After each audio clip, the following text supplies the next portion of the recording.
The moment a single father's simple gesture shattered 18 months of heartbreaking silence, CEO Julia Morgan realized that sometimes the most powerful breakthroughs come from the most unexpected places. Her mute daughter Sophie hadn't spoken since the tragic accident that claimed her father's life, and every expensive therapy session had failed. But on this ordinary Tuesday at Willowbrook Park, a stranger with a magic stone was about to change everything. Stay with me until the end of this incredible story, and let me know in the comments what city you're watching from, so I can see how far this tale of hope and healing has traveled. The autumn wind whispered through the golden leaves of Willowbrook Park as Julia Morgan sat rigidly on the weathered wooden bench, her manicured fingers gripping a lukewarm coffee cup that had long since lost its appeal. Her steel-gray eyes, the same ones that commanded boardrooms and negotiated million-dollar deals, now held nothing but exhaustion, and a grief so profound it seemed to emanate from her very soul. 30 feet away, her 7-year-old daughter Sophie sat motionless on the swing set, her small frame barely moving, despite the gentle push Julia had given her moments earlier. The child's dark hair fell like a curtain around her face, hiding eyes that had once sparkled with laughter, but now reflected only the hollow emptiness that had consumed their lives for the past 18 months. "Sophie, sweetheart, do you want to go higher?" Julia called out, her voice carrying that forced cheerfulness. She'd perfected the same tone she used in client meetings when deals were falling apart, but she needed to project confidence. Nothing. Not even a glance. Julia's heart clenched with the familiar ache that had become her constant companion. Dr. Patricia Hendricks, Sophie's latest therapist, had warned her that patience would be crucial. Selective mutism following trauma, the woman had explained in her clinical, detached voice during their last session. Sophie's mind has created a protective barrier. Pushing too hard could reinforce the silence. But 18 months of silence felt like an eternity. 18 months of watching her vibrant, chattering daughter become a ghost of herself. 18 months of failed therapy sessions, expensive specialists, and well-meaning relatives offering advice that felt like salt in an open wound. The irony wasn't lost on Julia. She was Julia Morgan, CEO of Morgan Strategic Consulting, a woman who built her empire on the power of words, on communication, on making the impossible happen, through sheer force of will and carefully crafted arguments. Yet she couldn't coax a single word from the most important person in her world. A squeal of laughter pierced the afternoon air, causing Julia to look up sharply. A little girl with bouncing red curls was racing toward the playground equipment, her infectious giggles trailing behind her like musical notes. Behind her jogged a man in his mid-30s, his sandy hair slightly mussed, and a genuine smile lighting up his face. "Grace, remember what we talked about, be mindful of other children," the man called out, his voice warm with affection rather than scolding. "I will, Daddy, I just want to swing super high today," Grace replied, her enthusiasm bubbling over as she claimed the swing next to Sophie. Julia tensed instinctively. Other children had tried to engage with Sophie before, and it never ended well. The confusion in their young faces when Sophie didn't respond, the inevitable questions from parents, the awkward explanations that made Julia feel like she was failing her daughter all over again. But something different happened this time. Grace began to swing her legs, pumping with determination, and started humming a melody that seemed to dance through the air. She didn't try to talk to Sophie directly. Instead, she simply existed in her joyful bubble, occasionally letting out delighted wheeze as she gained height. And for the first time in months, Julia saw something remarkable. Sophie's head turned slightly toward the sound. The man, Grace's father, approached the swings with easy confidence. He was tall, but not imposing, with laugh lines around his eyes that suggested someone comfortable with joy. His clothes were casual but clean, dark jeans, a navy sweater, and sneakers that had clearly seen plenty of playground duty. "Mind if I give you a push?" he asked Sophie gently, his tone no different than if he were addressing any other child. Julia started to stand ready to intervene with her practiced explanation about Sophie's condition, but something in the man's demeanor made her pause. He wasn't waiting for an answer. He simply positioned himself behind Sophie's swing and gave her a gentle push, then another. "That's my daddy," Grace announced proudly to Sophie, though she continued swinging. "He gives the best pushes in the whole world. Sometimes he even makes whooshing sounds like we're flying through clouds." The man chuckled. "Guilty as charged. I'm Daniel, by the way," he said, addressing both Sophie and Julia. "And this bundle of energy is Grace." "I'm not a bundle," Grace protested with mock indignation. "I'm a person." "You're absolutely right," Daniel replied solemnly. "You're Grace, the person who happens to be full of wonderful energy." Julia found herself almost smiling, despite the knot of anxiety in her chest. When was the last time she'd heard such easy banter, such uncomplicated joy? "And what's your name?" Daniel asked Sophie as he continued the gentle rhythm of pushing her swing. Silence stretched between them, but Daniel seemed completely unbothered. He didn't repeat the question or push for an answer. Instead, he simply continued the swinging motion and began humming along with Grace's melody. "Sophie's a beautiful name for flying," Grace declared suddenly. "It sounds like wind in trees. Whoosh, Sophie." Julia held her breath. Sophie's shoulders tensed slightly, but she didn't pull away or ask to get down. If anything, she seemed to lean into the motion of the swing.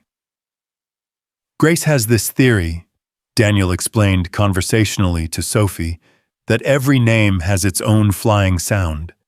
Mine apparently sounds like thunder, which Grace demonstrates by stomping around the house." "It does sound like thunder," Grace insisted. "Dan-eel." She emphasized each syllable with dramatic flair. "See thunder." For just a moment so brief, Julia almost missed it. Sophie's lips twitched. Not quite a smile, but something close, something real. Daniel noticed too, though he didn't make a big deal of it. "What do you think Sophie's flying sound would be?" he asked Grace. Grace considered this with the seriousness only children could bring to such matters. "Soft like whispers," she decided. "Like when you're telling secrets to clouds." Julia felt tears prick at her eyes. When had anyone spoken to Sophie with such natural imagination? Most adults either tried too hard to be entertaining or became uncomfortable with her silence. But Daniel and Grace seemed to exist in a world where silence was just another form of communication. "Daddy, can we play cloud flying?" Grace asked, already slowing her swing. "What's cloud flying?" Daniel asked, though his tone suggested he already knew.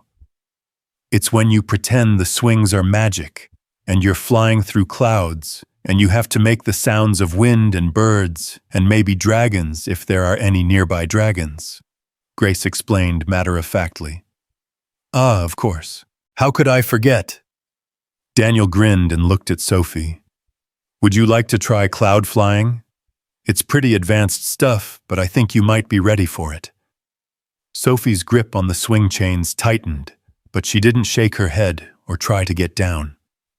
Julia recognized the signs her daughter was listening, really listening for the first time in months. Daniel moved to Grace's swing and gave her a bigger push. "Okay, Captain Grace, you're cleared for takeoff. Report on cloud conditions." "The clouds are fluffy today," Grace announced, throwing her head back as she swung higher. "And I see a cloud shaped like an elephant." "Copy that, Captain Grace. Sophie, you're co-pilot on this mission. Your job is to spot any interesting cloud formations." Julia watched in amazement as Sophie actually looked up at the sky, her dark eyes scanning the scattered white clouds drifting overhead. It was such a simple thing, But Julia couldn't remember the last time she'd seen her daughter actively engage with the world around her. "Oh," Grace gasped suddenly. "Sophie, do you see that cloud that looks like a butterfly right there?" She pointed enthusiastically while still swinging. Sophie followed Grace's gesture, and Julia saw her daughter's eyes widen slightly. She was seeing it too. "Excellent spotting, both pilots," Daniel said officially. "Now the most important part of cloud flying is the landing. You have to slow down gradually, like you're settling onto a soft cloud." As the swings began to slow, Daniel started making gentle whooshing sounds, not loudly or dramatically, but with a quiet enthusiasm that felt completely natural. Grace joined in, immediately adding her own sound effects. And then so quietly that Julia almost missed it, she heard something that made her heart stop. A soft whoosh from Sophie. It was barely audible, more breath than voice, but it was there. Sophie had made a sound. Her first intentional sound in 18 months. Julia's hands flew to her mouth, coffee cup forgotten, as it tumbled to the ground. Daniel caught her eye over Sophie's head and gave her the slightest nod. He'd heard it too, but his expression conveyed clearly that they shouldn't make a big deal of it. "Perfect landing, pilots," he said calmly as the swings came to a stop. "That was some excellent flying." Grace hopped off her swing with characteristic enthusiasm. "Sophie, did you like cloud flying?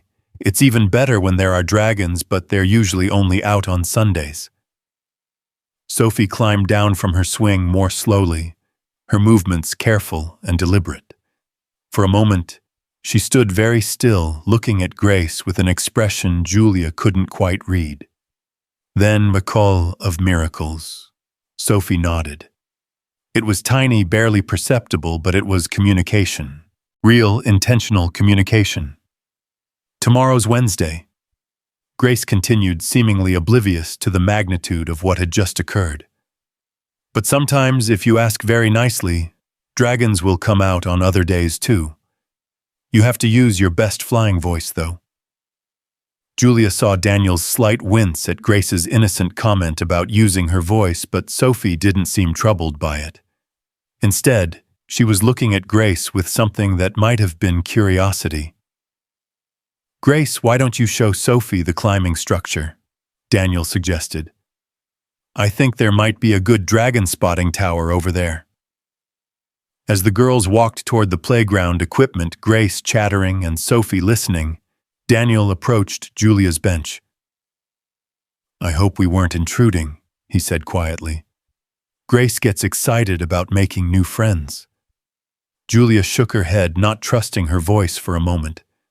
When she finally spoke, her words came out husky with emotion. Sophie hasn't made a sound in 18 months. Not since." She trailed off, unable to finish the sentence. Daniel's expression softened with understanding. "Trauma." Julia nodded, surprised by how easily this stranger seemed to grasp the situation. "Car accident. Her father." She took a shaky breath.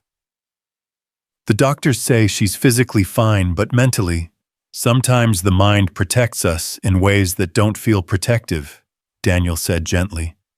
"How old was she when it happened?" 5.5. She was such a chatterbox before. Never stopped talking, asking questions, singing songs she made up. Julia's voice broke slightly. "I'd give anything to hear her voice again." They watched as Grace pointed out various features of the playground, to Sophie her animated gestures and ongoing commentary, providing a sharp contrast to Sophie's quiet attention. "Grace lost her mother 2 years ago," Daniel said quietly. "Cancer. She went through a period where she talked constantly, as if words could fill the silence her mom left behind. Everyone grieves differently." Julia turned to look at him fully for the first time. There was something in his eyes, not pity, but recognition. the look of someone who understood loss intimately. "I'm sorry," she said. "Thank you. We're managing." Grace helps me remember that there's still joy to be found, even in the middle of heartbreak. They sat in comfortable silence for a moment, watching their daughters. Grace was now demonstrating how to cross the monkey bars, her technique more enthusiasm than skill. Sophie stood below, looking up with what might have been the beginning of interest. "What do you do?" Julia asked, partly to distract herself from the hope building in her chest, and partly because she was genuinely curious about this man who had somehow reached her daughter in minutes when professionals had failed for months. "I'm a music therapist," Daniel replied. "I work with children, mainly helping them process emotions and trauma through sound and rhythm." Julia's eyebrows rose. "Music therapy. I know it sounds alternative, but there's solid science behind it.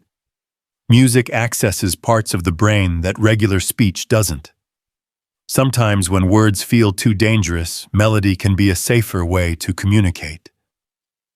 As if summoned by their conversation, Grace's voice rang out across the playground. "Sophie, listen to this." She began humming a simple tune while hanging from the monkey bars. To Julia's amazement, Sophie stepped closer, her head tilted as she listened intently. "Grace has perfect pitch," Daniel said with obvious pride. "She's been musical since she could babble. It's one of the ways she processes the world." "Sophie used to sing all the time," Julia murmured, the memory hitting her like a physical blow. "She'd make up these elaborate songs about everything, what she had for breakfast, what the cat was doing, stories about imaginary friends. The house is so quiet now." Daniel was quiet for a moment, watching Sophie watch Grace. "Would you be open to bringing Sophie by my practice sometime? No pressure, no expectations. Sometimes it helps just to be in an environment where sound is safe." Julia felt a flutter of something she'd almost forgotten: hope. But with it came the familiar fear of disappointment. They'd tried so many things, invested so much emotion in treatments that promised breakthroughs and delivered only more silence. "I don't know," she said honestly. "We've been to so many specialists, tried so many approaches. I'm not sure I can handle another failure." "I understand," Daniel said simply. "The offer stands whenever you're ready, if you're ever ready. Sometimes the best thing we can do is just be present. No agenda, no timeline." A shriek of delight drew their attention back to the playground. Grace had somehow managed to convince Sophie to try the slide, not the big twisty one, but a smaller, gentler slope. Sophie was climbing the steps slowly, Grace cheering her on from below. "That's it, you're so brave, Sophie. Sliding is almost as good as flying." Julia held her breath as Sophie reached the top of the slide. For a moment, her daughter hesitated, looking down at the smooth surface that probably seemed much higher from up there. "You don't have to if you don't want to," Grace called up. "But if you do want to, I'll catch you at the bottom. Well, not really catch you, because that might hurt, but I'll be here to celebrate. And then, miracle of miracles." Sophie pushed off. She came down the slide faster than she'd expected, her eyes wide with surprise. And at the bottom, just as she came to a stop, she made another sound. Not quite a laugh, but a soft exhalation that held the ghost of joy. Grace clapped her hands together. "That was amazing." "Did you feel like you were flying?" "I always feel like I'm flying on slides." Sophie looked up at Grace, and for just a moment, Julia saw her daughter's face transform. Not into the bright, animated expression she'd worn before the accident, but into something softer, newer. Something that acknowledged that perhaps maybe there could still be moments of lightness in the world. "Daddy, can we show Sophie the secret fort?"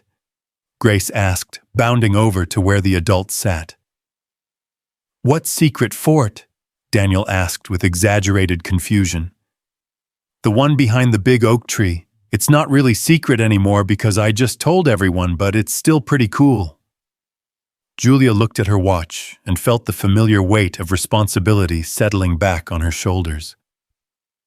We should probably head home soon, sweetheart, she called to Sophie. Sophie's face fell slightly. Such a small change that most people would have missed it, but Julia had become an expert at reading her daughter's micro-expressions. 5 more minutes, Grace pleaded on Sophie's behalf. The fort is really close and Sophie hasn't seen the best part of the playground yet. Julia found herself looking to Daniel as if seeking permission from this near stranger who had somehow become an ally in the span of an hour. 5 minutes sounds perfect, Daniel said easily. Just enough time for a quick fort inspection. As the girls headed toward the large oak tree at the far end of the playground, Julia and Daniel followed at a distance. Thank you, Julia said quietly. I don't know what you did, but she's been different today. More present. I didn't do anything special, Daniel replied. Grace did most of the work. Sometimes kids speak the same language in ways adults forget how to. They watched as Grace led Sophie to a small clearing behind the oak tree where someone had arranged fallen logs into a rough circle. It wasn't much of a fort by adult standards, but through children's eyes, Julia could see how it might feel magical. This is where I come to think important thoughts, Grace announced solemnly, and sometimes where I talk to Mommy. The simple statement hung in the air between them. Julia felt her throat tighten with emotion, not just for her own loss, but for this bright little girl who had found her own ways to cope with grief. Sophie walked around the circle of logs, her fingers trailing along the rough bark. When she completed the circle, she sat down on one of the logs and looked up at Grace expectantly. "Oh, you want to hear about the important thoughts?" Grace interpreted. She plopped down on the log across from Sophie. "Well, mostly I think about whether dogs can see colors and if clouds are actually sheep that got lost, and whether Mommy can see me from heaven when I'm being really good." Sophie listened with the intensity she'd once reserved for her favorite bedtime stories.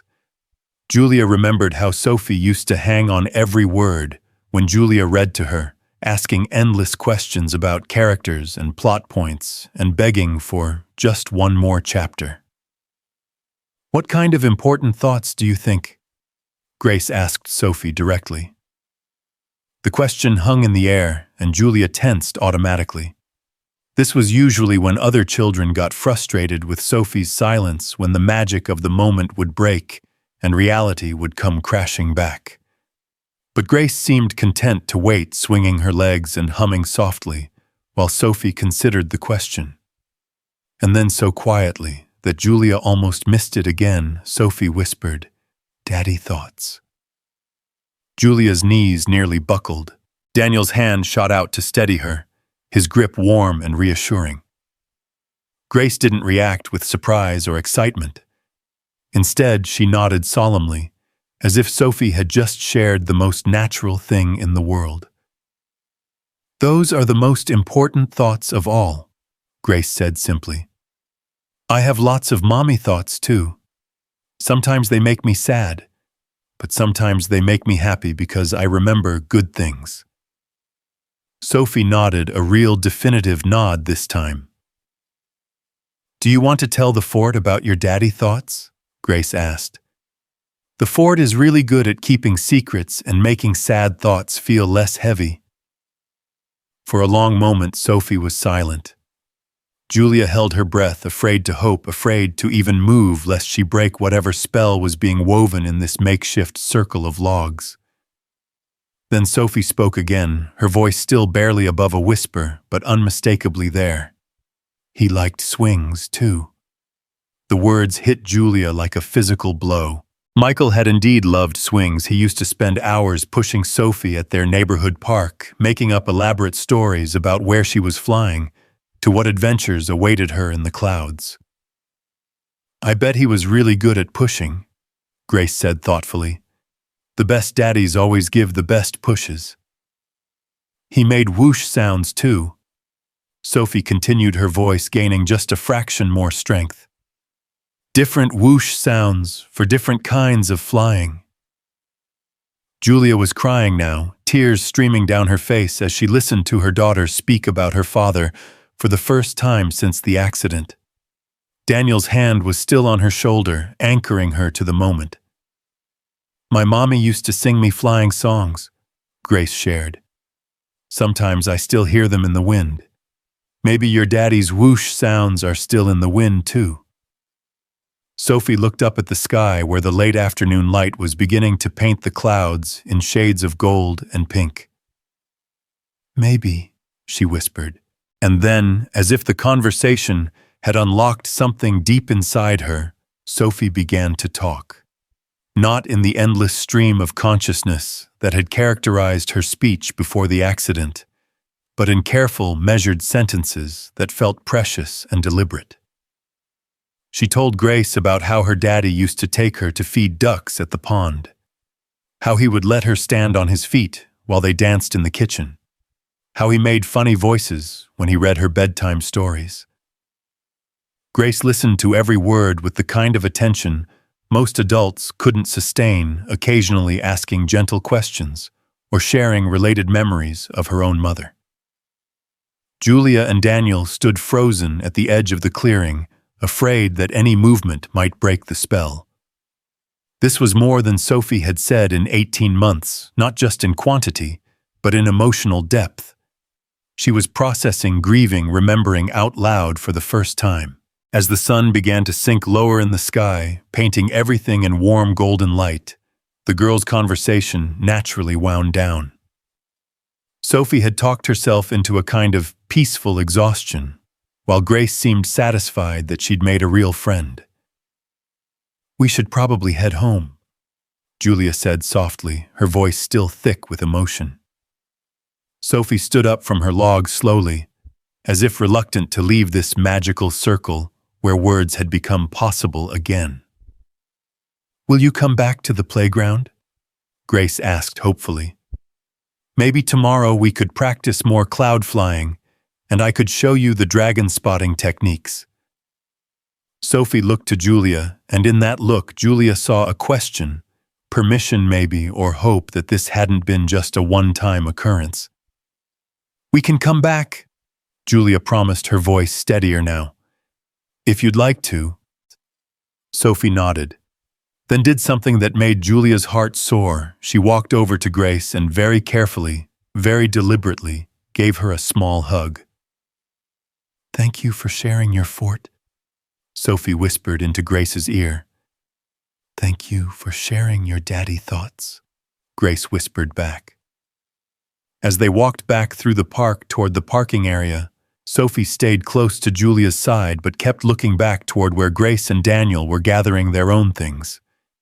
The afternoon had shifted something fundamental, not just in Sophie's willingness to speak, but in the way she moved through the world.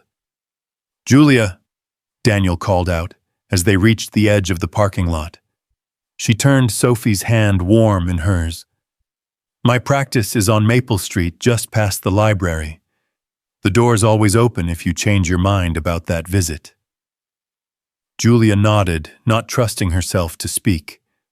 Too much had happened, too much hope had been kindled, and she needed time to process it all.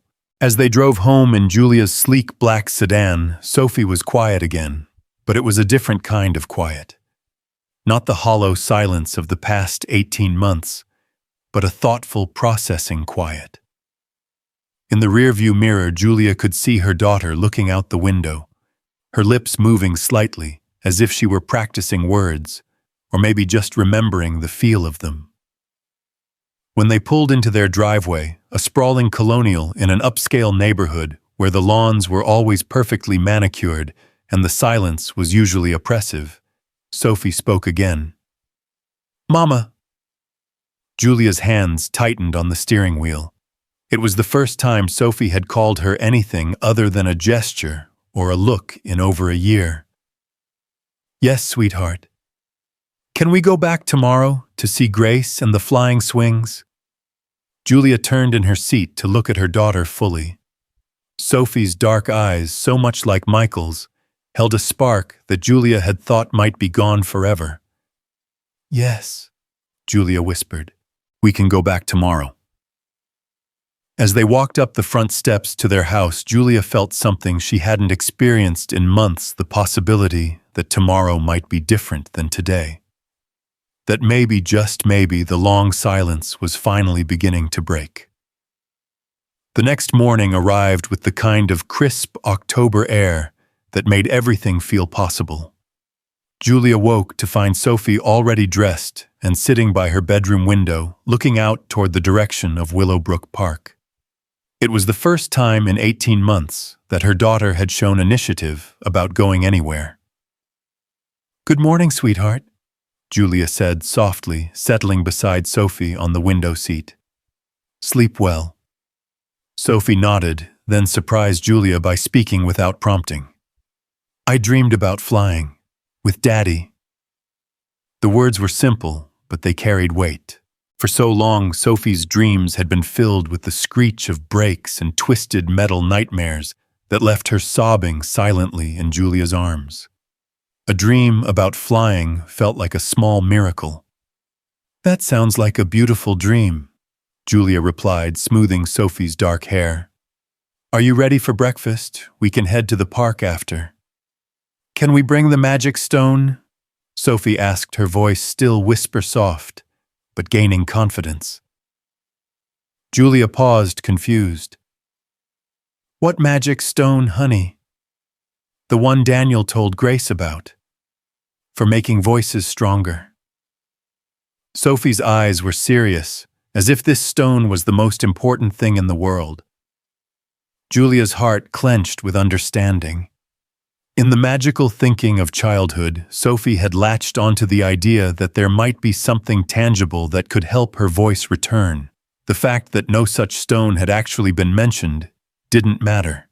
Sophie's mind had created what she needed to believe in. "We can look for one," Julia promised. "I bet there are lots of magic stones at the park." An hour later, they were walking through Willowbrook Park again, Sophie's hand tucked securely in Julia's. The morning light filtered through the trees differently than the afternoon sun had the day before, creating new patterns of shadow and brightness that made everything feel fresh and full of possibility. Grace and Daniel were already there, sitting on a picnic blanket near the playground. Grace spotted them first and jumped up with characteristic enthusiasm. "Sophie, you came back. I knew you would." Grace's joy was infectious, and Julia saw Sophie's steps quicken slightly as they approached. "Good morning," Daniel said, rising to greet them. His smile was warm but not overwhelming, striking that perfect balance of friendliness without pressure that had worked so well the day before. "We brought hot chocolate in case anyone was interested." "Sophie loves hot chocolate," Julia found herself saying, then realized she wasn't even sure if that was still true. So many of Sophie's preferences had seemed to disappear along with her voice. But Sophie nodded, settling onto the edge of the blanket with careful deliberation. Grace immediately scooted closer, chattering about the morning's discoveries. "I already checked the dragon situation," Grace reported seriously. "There's definitely one hiding behind that big cloud over there, but it seems friendly. And look." She pointed to a small pile of smooth stones she'd collected. "I found some potential magic stones for cloud flying." Sophie's eyes lit up at the sight of the stones. She reached out tentatively, then looked at Daniel for permission. "Those are all yours to examine," Daniel said solemnly. "Finding the right magic stone is very important work. It has to feel just right in your hand." Sophie picked up each stone carefully, weighing them in her small palm. Julia watched fascinated as her daughter's expression grew thoughtful and focused. She'd always been a tactile child, needing to touch and explore things to understand them. "This one," Sophie said, finally holding up a smooth gray stone about the size of a quarter. It feels warm. Excellent choice, Grace approved. That one definitely looks magical. See how it's perfectly round. That's usually a sign. Daniel poured hot chocolate from a thermos into paper cups, the steam rising in the cool morning air. Sophie accepted hers with a quiet, "Thank you." Another small victory that made Julia's chest tight with emotion. "So," Daniel said conversationally, "Grace has been working on a new flying technique this morning. Something about spiral flying. Maybe you could demonstrate, Captain Grace." Grace leaped up eagerly. "Oh yes, spiral flying is when you swing in a twisty pattern instead of just back and forth. It's much more advanced than regular cloud flying." As Grace ran toward the swings, Sophie stood up to follow, clutching her stone tightly. Julia started to rise as well, but Daniel's gentle touch on her arm stopped her. "She's okay," he said quietly. "Sometimes the best thing we can do is trust them to navigate their own healing." Julia settled back down, though every instinct screamed at her to hover protectively. She'd spent 18 months trying to shield Sophie from anything that might trigger more trauma, but watching her daughter engage with the world again was forcing her to reconsider that approach. Grace was already on a swing, demonstrating her spiral technique with more enthusiasm than actual skill. "See, Sophie, you have to twist the chains first, then let them unwind while you swing. It's like being in a tornado, but a good tornado." Sophie climbed onto the adjacent swing, still holding her stone. For a moment, she just sat there, watching Grace's wild spinning with what might have been amusement. "Want me to help you twist the chains?" Grace offered. "It's easier with a partner." Sophie nodded, and Grace hopped down to help arrange the swing chains in the twisted position. "Okay, now hold on tight and let it unwind." As Sophie began to spin, Julia held her breath. The motion was disorienting, and she feared it might trigger memories of the accident. The spinning, the loss of control, the terror. But instead, as Sophie spun and swung simultaneously, something magical happened. She laughed. It was just a small sound, barely more than a giggle, but it was pure joy. Julia felt tears spring to her eyes as she watched her daughter experience something approximating happiness for the first time in over a year. "That's it," Grace cheered. "You're doing it. How does it feel?" Like flying through a kaleidoscope," Sophie said, her voice stronger than Julia had heard it since the accident. The description was so perfectly Sophie, creative, visual, thoughtful. Before the accident, she'd been constantly coming up with unique ways to describe the world around her, metaphors that surprised and delighted the adults in her life. "A kaleidoscope," Grace repeated with delight. "That's exactly what it's like, Daddy." "Did you hear Sophie said it's like flying through a kaleidoscope?" Daniel smiled from the blanket. "I heard. That's beautiful, Sophie. I never would have thought to describe it that way." As the morning progressed, Julia watched her daughter slowly unfold like a flower in sunlight. The words came more frequently, though still quietly. Sophie shared that she liked the way the wind sounded in the oak tree leaves. She asked Grace about her red curls, wondering if they bounced when she ran. She even offered to help gather more magic stones for future flying missions. But it was when they were sitting in the secret fort again that the real breakthrough happened. Grace had been telling Sophie about her mother's garden, how it was full of flowers that bloomed at different times of the year. "Mommy said gardens teach you about waiting for beautiful things," Grace explained. "Some flowers come fast and some flowers take a really long time, but they're all worth waiting for." Sophie was quiet for a long moment, turning her magic stone over in her hands. When she finally spoke, her words came out in a rush, as if she'd been holding them back for too long. I miss my daddy's voice, she said.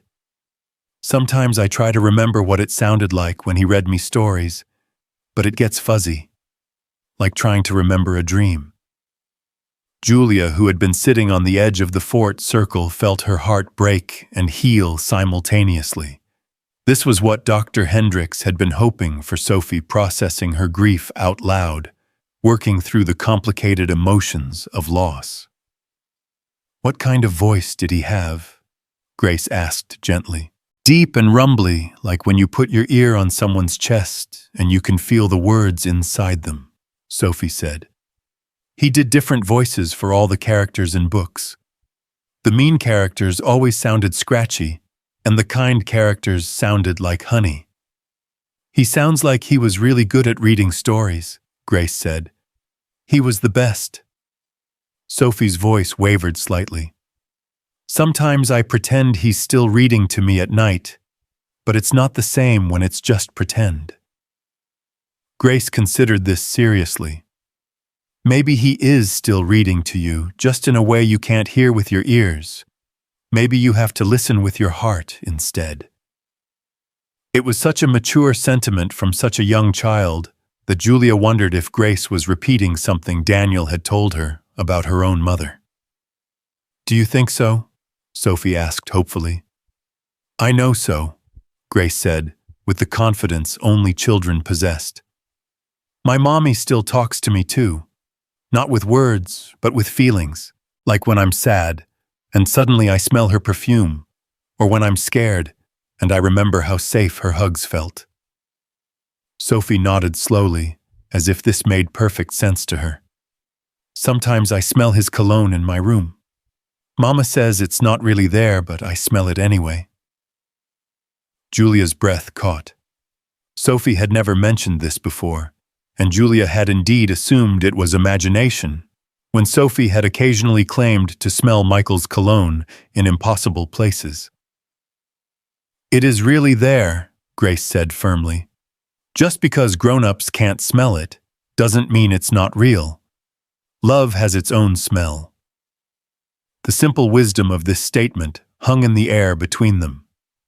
Julia found herself thinking about all the times she'd dismissed Sophie's claims of sensing her father's presence, how she'd tried to gently redirect her daughter toward reality, instead of honoring these moments of connection. Grace is right, Julia said softly, speaking for the first time since the girls had begun their conversation. Love does have its own smell, and if you smell Daddy's cologne, then it's real. Sophie turned to look at her mother with surprise and something that might have been relief. Really? Really, Julia confirmed. I'm sorry I didn't believe you before. It was a small acknowledgement, but it seemed to shift something fundamental between them.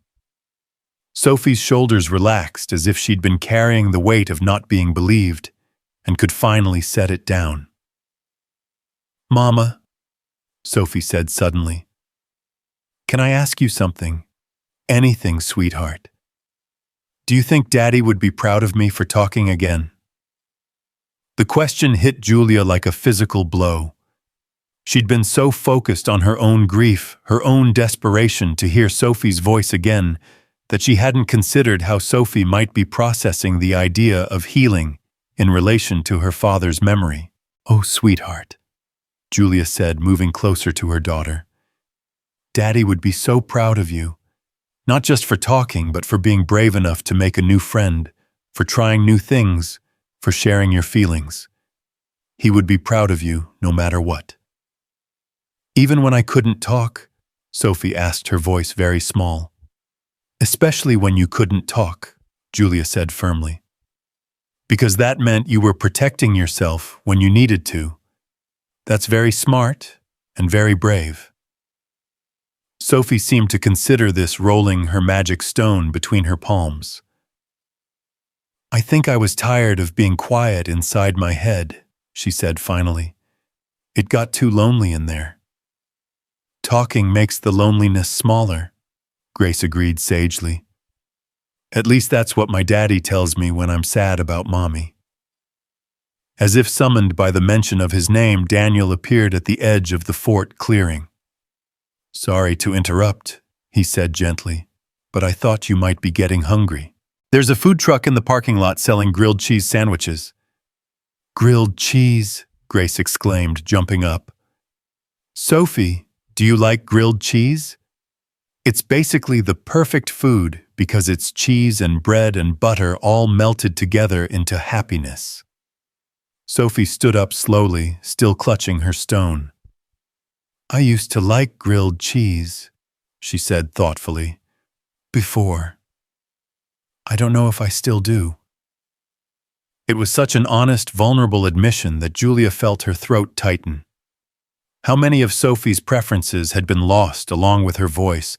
How much of her daughter's personality was still buried under layers of protective silence? "There's only one way to find out," Daniel said practically. "And if you don't like it anymore, that's okay too. Sometimes when big things change in our lives, little things change too." As they walked toward the parking lot, Sophie stayed close to Julia's side, but kept glancing over at Grace, who was skipping ahead and providing running commentary on the merits of different grilled cheese techniques. "The secret," Grace was saying, "is to butter the outside of the bread, not just the inside. And you have to use real cheese, not the plastic kind that doesn't melt right. My daddy taught me that." "Your daddy knows about cooking?" Sophie asked. "He had to learn when Mommy got sick," Grace said matter-of-factly. "At first he burned everything, but now he's pretty good. He makes the best pancakes on Saturdays." Julia felt a pang of recognition. She'd had to learn so many things after Michael died. Things he'd always handled, like fixing leaky faucets and programming the thermostat and making Sophie's favorite bedtime snacks. The learning curve of sudden single parenthood was steep and unforgiving. The food truck was painted bright yellow, with cartoon sandwiches dancing across its sides. The smell of butter and melted cheese filled the air, and Julia was surprised to see Sophie's nose twitch with what might have been interest. "What can I get for you folks?" the vendor asked cheerfully. "4 grilled cheese sandwiches, please," Daniel said. "And maybe some of those apple slices if you have them." As they waited for their order, Sophie stood very still, watching the vendor work through the truck's service window. The sizzle of butter in the pan seemed to hold her attention completely. "That sounds like rain on the roof," Sophie observed quietly. "What does—" Julia asked. "The sandwich cooking. It sounds like gentle rain." It was another one of those perfectly Sophie observations, finding poetry in everyday sounds. Julia felt a surge of hope that maybe more pieces of her daughter's personality would resurface as she continued to heal. When their sandwiches were ready, they found a picnic table in the shade of a large maple tree. Grace immediately bit into her sandwich with enthusiasm, making appreciative humming sounds. Sophie approached her sandwich more cautiously, taking a small bite and chewing thoughtfully. Julia held her breath, waiting for the verdict. "It tastes like before," Sophie said finally. "But different too, like a memory that's real again." Julia wasn't entirely sure what that meant, but something in Sophie's tone suggested it was positive. Her daughter took another bite, slightly bigger this time. "Food tastes different when you're sad," Grace said with surprising wisdom. "Everything was too salty for a while after Mommy died, but then it got normal again mostly." "How long did it take," Sophie asked, "for food to taste normal again?" Grace considered this seriously, a string of cheese hanging from her sandwich. "I don't know exactly. A long time, but not forever. Daddy says healing isn't like a race where you can see the finish line. It's more like growing where you don't notice it's happening until one day you realize you're taller." Sophie nodded, as if this made perfect sense. "I think maybe I'm growing again. Just a little bit." Julia felt tears threaten again. The metaphor was so perfect, so hopeful. After 18 months of feeling like they were stuck in amber, frozen in the moment of their loss, the idea of growth felt revolutionary. "Growing is good," Daniel said quietly, "even when it happens slowly." As they ate their lunch, the conversation flowed more naturally than it had since the accident. Sophie asked Grace about her school, her favorite subjects, whether she had any pets. Grace answered enthusiastically, then turned the questions back to Sophie, who found herself sharing more than she had in months. She told Grace about her cat, Mr. Whiskers, who liked to sleep on her homework and made it hard to do math problems. She mentioned her favorite book, which was about a girl who could talk to trees. She even actually laughed out loud, when Grace told her about the time she'd tried to teach her goldfish to fetch. Julia watched this normal childhood interaction with wonder. When had she last seen Sophie be simply ordinarily happy? When had her daughter last been interested in someone else's stories, engaged with the world beyond her own grief? "Sophie," Grace said suddenly, "do you want to come to my house sometime? I could show you my room and maybe we could practice our flying voices together." Sophie looked to Julia with a question in her eyes. The idea of a playdate, something that had once been such a normal part of their lives, felt both thrilling and terrifying. "That sounds lovely," Julia heard herself saying. "If it's okay with your daddy, of course." "More than okay," Daniel replied. "Grace has been asking for a friend to show her collections to. She's quite the rock and feather collector." "I have 17 special rocks and 23 perfect feathers," Grace said proudly. "And a shell that sounds like the ocean when you put it to your ear, even though we live nowhere near any ocean." "Can I bring my magic stone?" Sophie asked. "In case we need it for flying practice. Of course, magic stones are always welcome in my room." As they finished their lunch and prepared to leave the park, Julia felt something shift in the air between them. This was no longer just a chance encounter. They were becoming something like friends, these two little girls and their single parents navigating loss and healing in their own ways. "Same time tomorrow?" Grace asked hopefully as they gathered their things. Sophie looked at Julia, then back at Grace. "Yes," she said, her voice stronger than it had been all day. "Same time tomorrow." Walking back to their cars, Julia found herself walking beside Daniel, while the girls skipped ahead, Grace showing Sophie the best spots for finding interesting leaves. "Thank you," Julia said quietly. "I don't know how to express what this means to us." "Grace needed this too," Daniel replied. "She's been so focused on taking care of me that I think she forgot how to just be a kid sometimes. Having a friend who understands loss, it's good for both of them." Julia glanced ahead at their daughters, who were now examining an acorn with the seriousness of scientists studying a rare specimen. "It's strange," she said. "I've spent so much energy trying to protect Sophie from anything that might remind her of what we lost. But being around Grace talking about grief openly, it seems to be helping rather than hurting. Sometimes facing the thing we're afraid of takes away its power over us," Daniel said. "Not all at once, but gradually, like slowly turning up the lights in a dark room." As they reached their cars, Sophie surprised everyone by walking up to Daniel and looking up at him seriously. "Thank you for teaching me about cloud flying," she said, "and for giving Grace such a good flying voice to share." Daniel crouched down to Sophie's eye level. "Thank you for being such a good flying student, and for being a wonderful friend to Grace." Sophie smiled, not the full, radiant smile she'd had before the accident, but something quieter and newer. Something that acknowledged that happiness could coexist with sadness, that healing didn't mean forgetting. As they drove home, Sophie was more talkative than she'd been in months. She told Julia about the different types of clouds Grace had taught her to identify, about the proper technique for finding the perfect magic stone, about the way the fort felt like a safe place to share important thoughts. "Mama," Sophie said, as they pulled into their driveway, "I think I want to try talking to Dr. Hendricks again. But can I bring my magic stone?" Julia's heart soared. Dr. Hendricks had been asking for months when Sophie might be ready to resume therapy sessions, and Julia had been at a loss for how to encourage it without applying pressure. "I think Dr. Hendricks would love to meet your magic stone," Julia said. "Should we call her tomorrow?" "Yes," Sophie said decisively.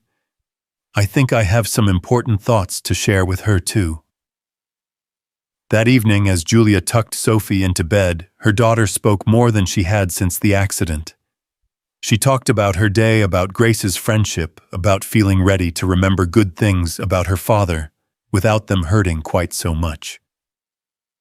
"Mama," Sophie said, as Julia was turning off the bedside lamp, "do you think tomorrow will be different from today?" Julia paused her hand on the light switch. "What do you mean, sweetheart?" "Grace says that when you're growing, each day is a little different from the one before. Not big different, but small different. Like how flowers grow so slowly you don't notice until suddenly they're blooming." Julia sat back down on the edge of Sophie's bed. "I think Grace might be very wise about growing. Do you think today was different from yesterday?" Sophie considered this, her magic stone clutched in her small fist. "Yes," she said finally. "Yesterday, I couldn't remember what Daddy's laugh sounded like. But today, when I was spinning on the swing, I remembered it. Just for a second, but I remembered." Julia felt her eyes fill with tears, not the desperate, helpless tears of the past 18 months, but something that felt like gratitude mixed with hope. "That sounds like exactly the right kind of different," she whispered, kissing Sophie's forehead. As Julia left Sophie's room and headed downstairs to her home office where stacks of work awaited her attention, she found herself thinking about Daniel's words earlier. Sometimes facing the thing we're afraid of takes away its power over us. She'd been so afraid of Sophie's grief, so desperate to shield her from anything that might deepen her pain, that she'd perhaps been shielding her from healing as well. Tomorrow she decided she would call Dr. Hendricks and schedule that appointment. She would also call her sister, who'd been begging to visit, but whom Julia had been putting off because she worried the emotional intensity might overwhelm Sophie. Maybe it was time to stop managing Sophie's world so carefully and start trusting her daughter's own instincts about what she was ready for. The house felt different that night, not quite alive in the way it had been when Michael was there, but no longer the hollow shell it had become after his death. Sophie's voice, tentative and healing, had brought something back into their home. Not the past, but the possibility of a future that could hold both memory and new joy. Julia fell asleep that night to the sound of autumn wind in the trees outside her window, and for the first time in 18 months, it sounded like music rather than mourning. The following morning brought unexpected rain, the kind of gentle autumn drizzle that made everything look soft and contemplative. Julia stood at the kitchen window, watching droplets trace lazy paths down the glass, while her coffee grew cold in her hands. She'd been awake since 5, her mind spinning with the possibility that today might bring another breakthrough, or the fear that yesterday's progress might disappear as suddenly as it had arrived. "Mama, is it still raining?" Sophie's voice drifted from the stairway, and Julia turned to see her daughter padding into the kitchen in her favorite pajamas, the ones with tiny stars scattered across blue fabric. She was clutching her magic stone in one hand and Mr. Whiskers in the other. "Just a little," Julia said, setting down her coffee mug. "But I think it's the kind of rain that might stop by the time we need to leave for the park." Sophie climbed onto the kitchen stool and peered out the window, her expression thoughtful. "Grace told me yesterday that rain makes magic stones more powerful. Something about the water washing away old sadness so new happiness can stick better. Julia smiled, marveling at the wisdom children could find in the simplest things. That sounds very logical to me.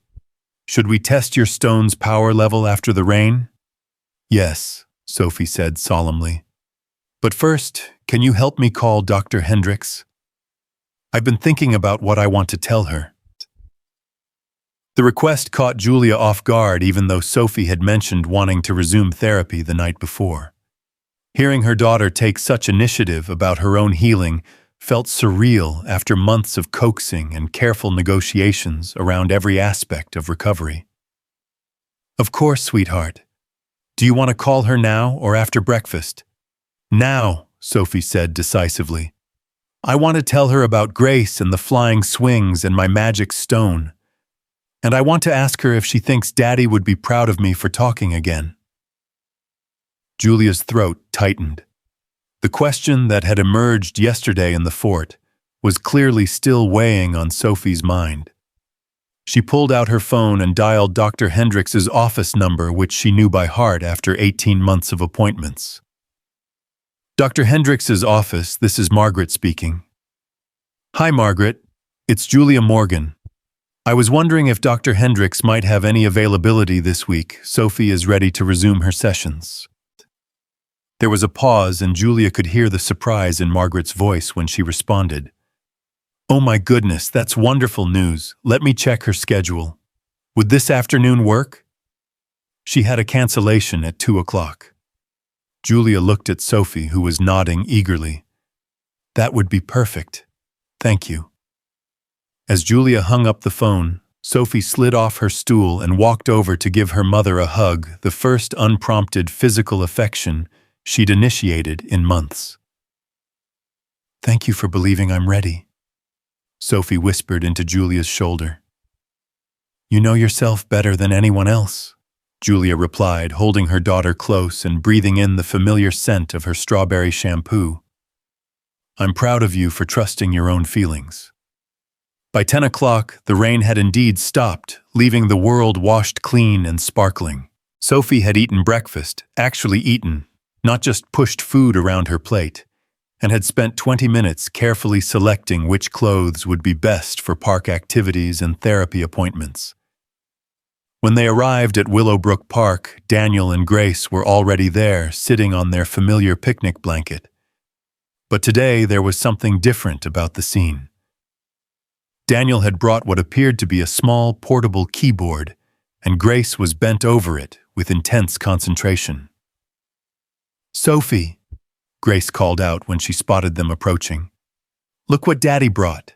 It's a practice piano, and I've been learning a song that sounds like flying. Sophie hurried over, her magic stone secure in her pocket. A piano, can it really make flying sounds? Oh yes, Grace said seriously. But it's not just the piano that makes the flying sounds.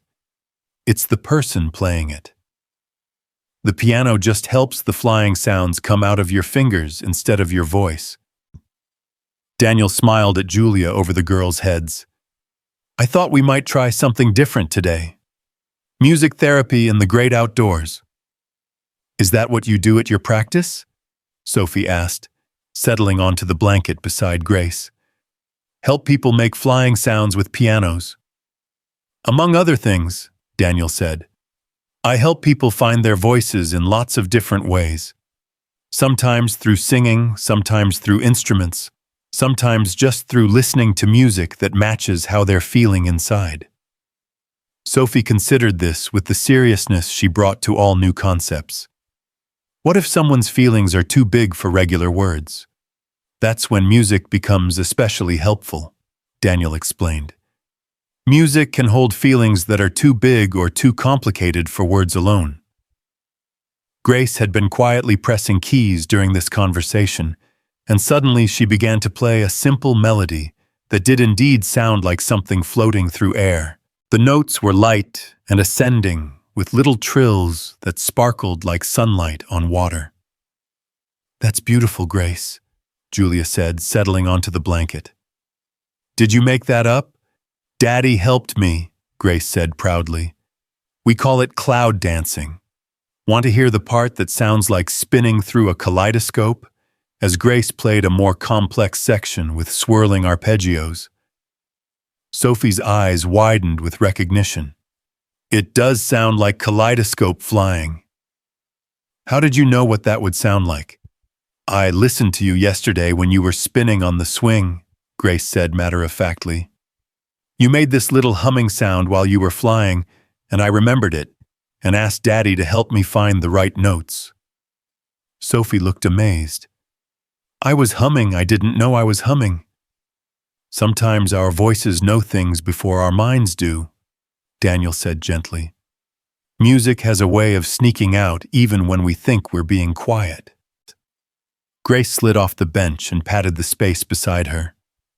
Want to try playing? I can teach you the cloud dancing part. Sophie glanced at Julia, who nodded encouragingly. As her daughter moved to sit beside Grace at the small keyboard, Julia felt that familiar flutter of hope mixed with anxiety. Sophie had loved music before the accident. She'd been taking piano lessons and had shown real talent for picking out melodies by ear. Put your fingers here, Grace instructed, positioning Sophie's hands on the keys. Now press this one, and let them float into this one. Sophie pressed the keys tentatively, and a simple but lovely melody emerged. Not the complex piece Grace had been playing, but something purely Sophie, gentle and questioning with pauses that felt like breathing.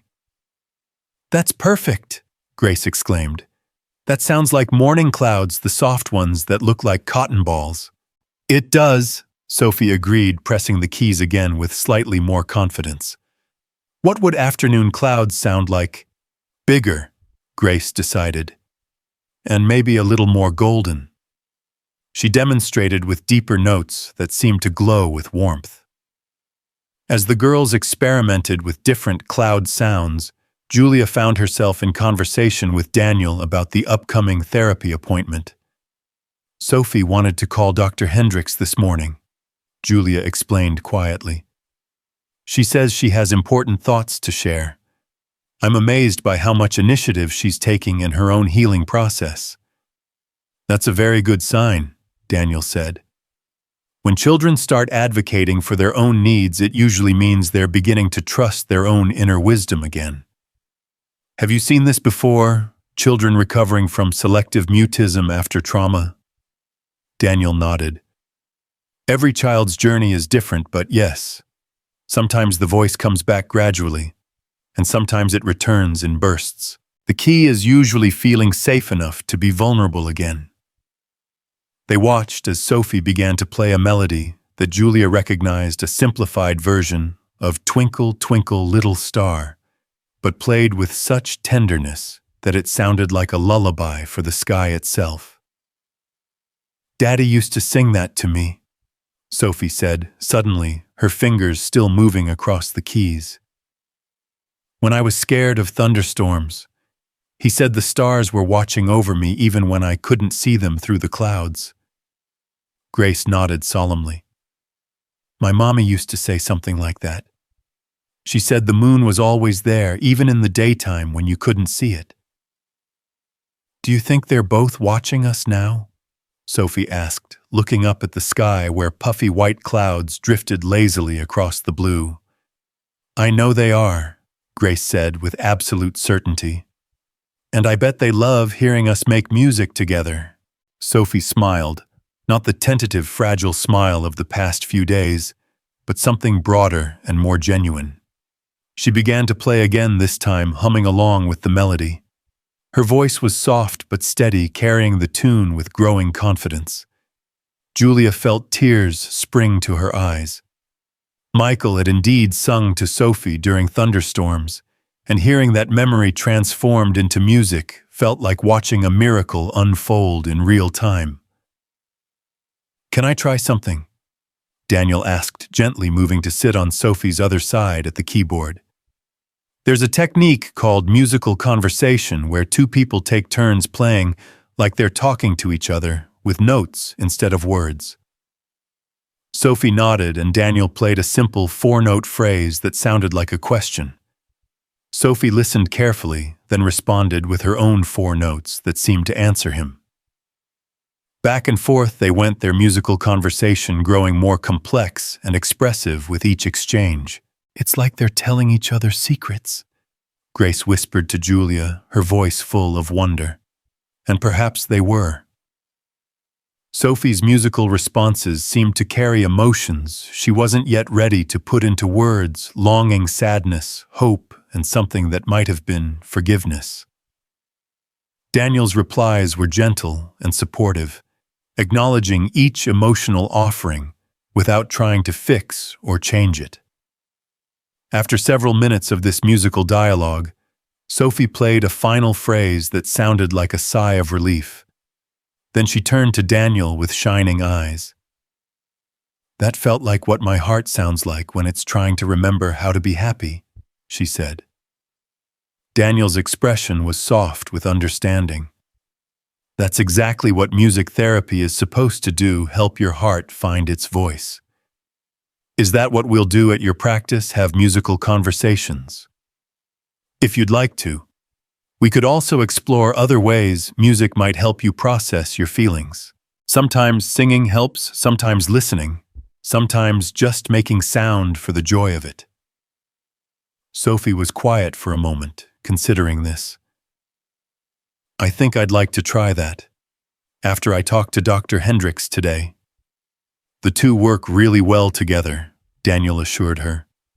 "Dr. Hendricks helps you understand your thoughts and feelings, and music therapy helps you express them." As the morning progressed, they moved from the keyboard to the playground, where the girls invented new flying games, incorporating musical elements. Grace would hum different melodies while swinging, and Sophie would try to match the rhythm with her movements. When they played in the fort, they discovered that their voices echoed differently among the trees, creating natural harmonies that delighted them both. "Listen to this," Grace said, humming a low note that resonated against the oak tree's trunk. "Now you try a higher note at the same time." Sophie added her voice to Grace's, and the two notes blended together in a way that made the very air around them seem to shimmer with music. "We sound like a choir," Sophie said with wonder. "Like the angels Daddy said sing in heaven." "Maybe we are a choir," Grace replied thoughtfully. "Maybe every time friends make music together, they're making the same kind of sounds that happen in heaven." Julia and Daniel exchanged glances over the girls' heads. There was something almost ethereal about watching these two children, both touched by loss, finding healing through friendship and music. It felt like witnessing something sacred. When lunchtime arrived, they packed up the keyboard and headed to a small cafe near the park that Daniel recommended. Sophie was chatty during the meal, telling Grace about Mr. Whisker's latest antics and asking Daniel more questions about music therapy. "Do you think animals like music too?" Sophie asked, twirling spaghetti around her fork with more appetite than Julia had seen in months. "I think they do," Daniel replied. "Dogs and cats respond to different types of music in interesting ways. Some get calm with classical music, others get energized by jazz." "Mr. Whiskers likes it when I hum," Sophie said. "He purrs louder like he's trying to harmonize with me." "See, he's part of your choir too," Grace said sagely. After lunch, as they walked back to their cars, Sophie suddenly stopped and turned to Daniel with a serious expression. "Can I ask you something personal?" she said. Daniel crouched down to her eye level. "Of course." "When Grace's mommy died, did you think Grace might never talk again, like what happened to me?" It was such a direct, vulnerable question that Julia held her breath, waiting for Daniel's response. "I was worried about a lot of things," Daniel said honestly. "But Grace talked more after her mom died, not less. She talked so much it was like she was trying to fill up all the quiet spaces her mom left behind." Sophie nodded thoughtfully. Everyone grieves differently, right? That's what Dr. Hendricks used to say before I stopped talking to her. That's exactly right. There's no wrong way to grieve and there's no timeline for healing. I think I'm ready to grieve the right way for me now, Sophie said. I was scared before that if I talked about missing Daddy, it would make the missing hurt worse. But talking to Grace about missing parents doesn't make it hurt worse. It makes it feel shareable. Julia felt her heart swell with pride. Her 7-year-old daughter had just articulated something it had taken Julia months of her own therapy to understand. Shared sadness is lighter sadness, Grace agreed, slipping her hand into Sophie's. That's what Daddy taught me. As they reached their cars, Sophie turned to Grace with sudden urgency. Will you still be my friend when I'm not sad anymore? I mean, when I'm less sad. Grace looked genuinely puzzled by the question. Sophie, you're my friend because you're you, not because you're sad. I'd be your friend if you were happy all the time, or sad all the time, or medium feelings all the time. Really, really, really. Friends don't stop being friends because feelings change. Feelings are just feelings. Friends are forever. Sophie hugged Grace tightly, and over her shoulder she said to Daniel, "Thank you for teaching Grace how to be such a good friend." Grace taught herself that, Daniel replied. I just tried not to get in her way. An hour later, Julia and Sophie were sitting in Dr. Hendricks's familiar office with its soft lighting and carefully chosen toys that were supposed to help children feel comfortable. Sophie was perched on the edge of the couch, her magic stone visible in her clenched fist. Dr. Hendricks, a kind woman in her 50s, with prematurely gray hair and gentle eyes, looked genuinely amazed to see Sophie sitting there voluntarily. Sophie, she said warmly, I'm so glad you wanted to come see me today. Your mom told me you've been making some new friends. Sophie nodded. Grace and her daddy Daniel. Daniel does music therapy and Grace is teaching me about different kinds of flying. That sounds wonderful. Can you tell me more about this flying? And then, to Julia's amazement, Sophie began to talk. Really talk. Not in the halting, careful way she'd been speaking for the past few days, but with something approaching her old enthusiasm. She told Dr. Hendricks about the swings and the magical thinking behind cloud flying. She described Grace's theories about dragons and magic stones and the way voices could travel on the wind. More importantly, she talked about her father.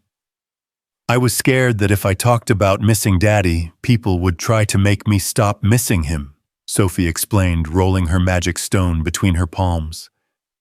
But Grace misses her mommy, and she talks about it, and Daniel doesn't try to make her stop. He just listens and says it's okay to miss people forever. Dr. Hendricks nodded encouragingly. It is okay to miss people forever. What else have you discovered about missing your daddy?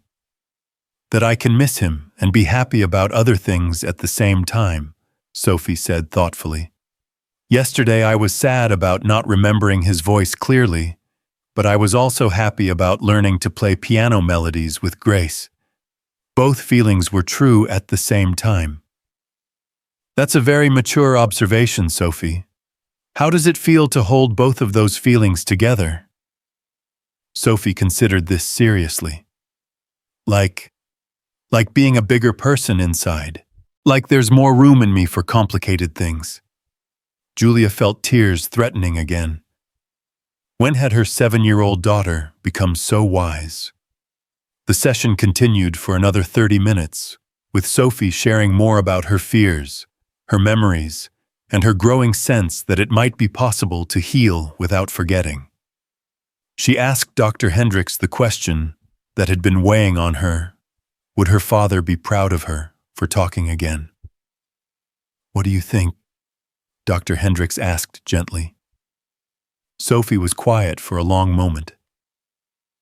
I think Daddy would be proud of me for being brave enough to be sad when I needed to be sad, and brave enough to try being happy again when I was ready. I think he'd like Grace, and he'd probably want to learn about cloud flying too. I think you're absolutely right, Dr. Hendricks said. And Sophie, I think he'd be especially proud of you for trusting yourself to know when you were ready to heal. As they prepared to leave Dr. Hendricks walked them to the door. I'd like to see you again next week if that's okay with you, Sophie. We have a lot more to talk about. Sophie nodded eagerly. Can I bring my magic stone?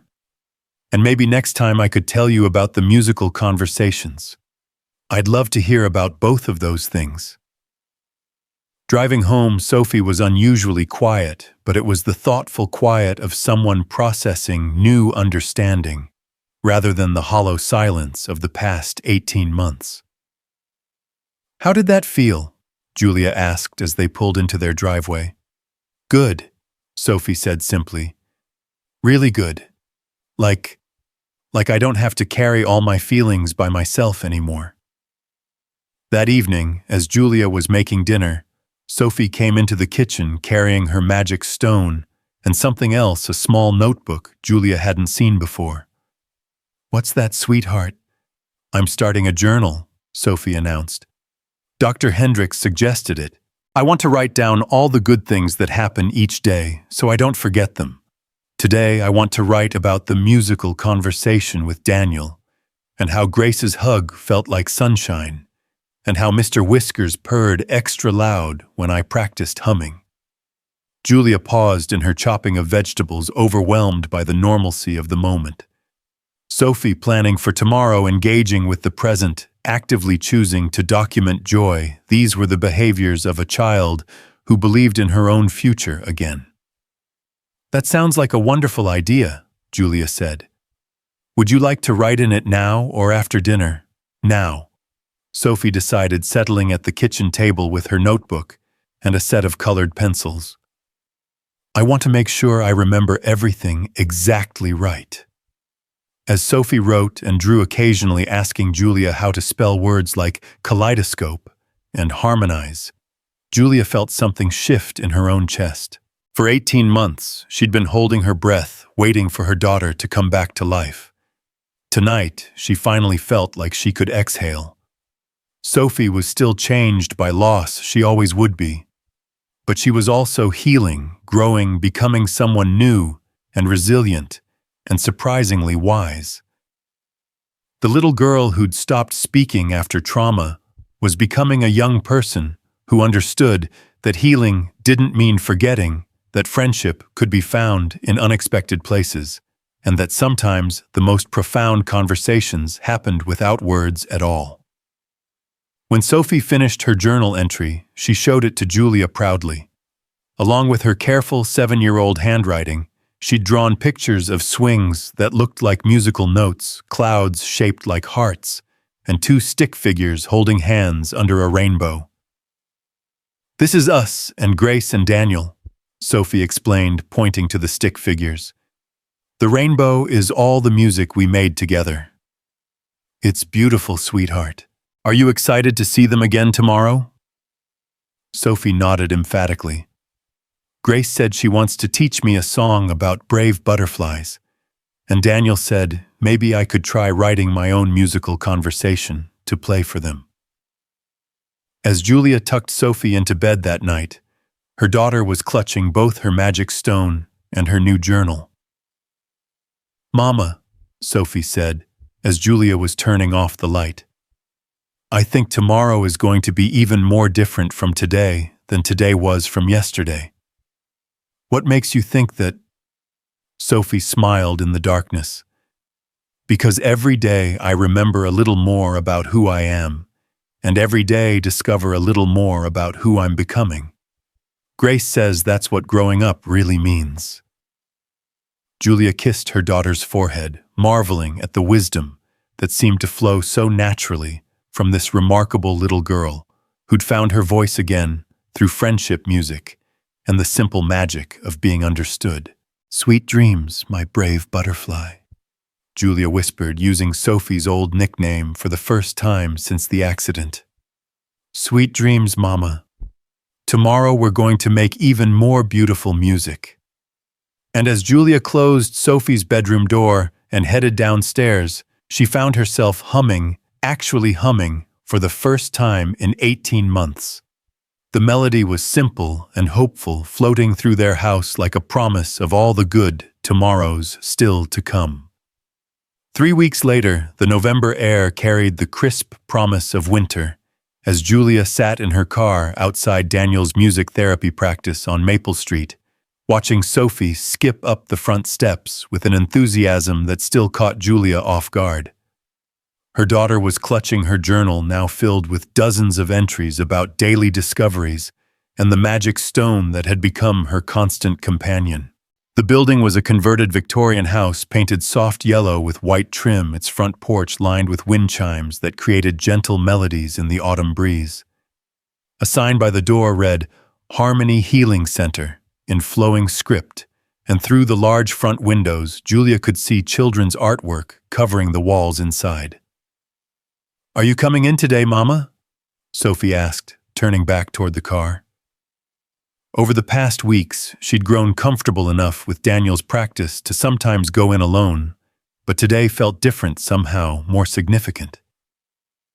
If you'd like me to, Julia replied, stepping out of the car. Daniel said he had something special planned for today's session. Inside, the converted house felt warm and welcoming, with hardwood floors that creaked musically underfoot, and rooms that had been transformed into different therapeutic spaces. Grace came running from a back room, her red curls bouncing as she threw her arms around Sophie in their now customary greeting hug. Sophie, perfect timing. Daddy's been setting up the recording equipment, and I've been practicing our song all week. Grace's excitement was infectious, and Julia saw Sophie's eyes light up with anticipation. Recording equipment? Sophie asked, looking both thrilled and slightly nervous. Daniel emerged from what appeared to be a converted dining room, carrying microphone stands and cables. I thought today might be a good day to capture some of the music you and Grace have been creating together. Nothing formal or scary, just a way to preserve the beautiful sounds you've been making. Julia felt a flutter of anxiety. Sophie had been making remarkable progress, but was she ready for something that felt so official, so permanent? But Sophie surprised her. Like making a real song that people could listen to. Exactly like that, Daniel confirmed. Daniel, I was thinking we could record the butterfly song Grace taught you, and maybe that musical conversation piece you've been working on. Would you like that? Sophie nodded eagerly, then paused with a sudden thought. Could we record something for Daddy, like a message he could hear if he was listening from heaven?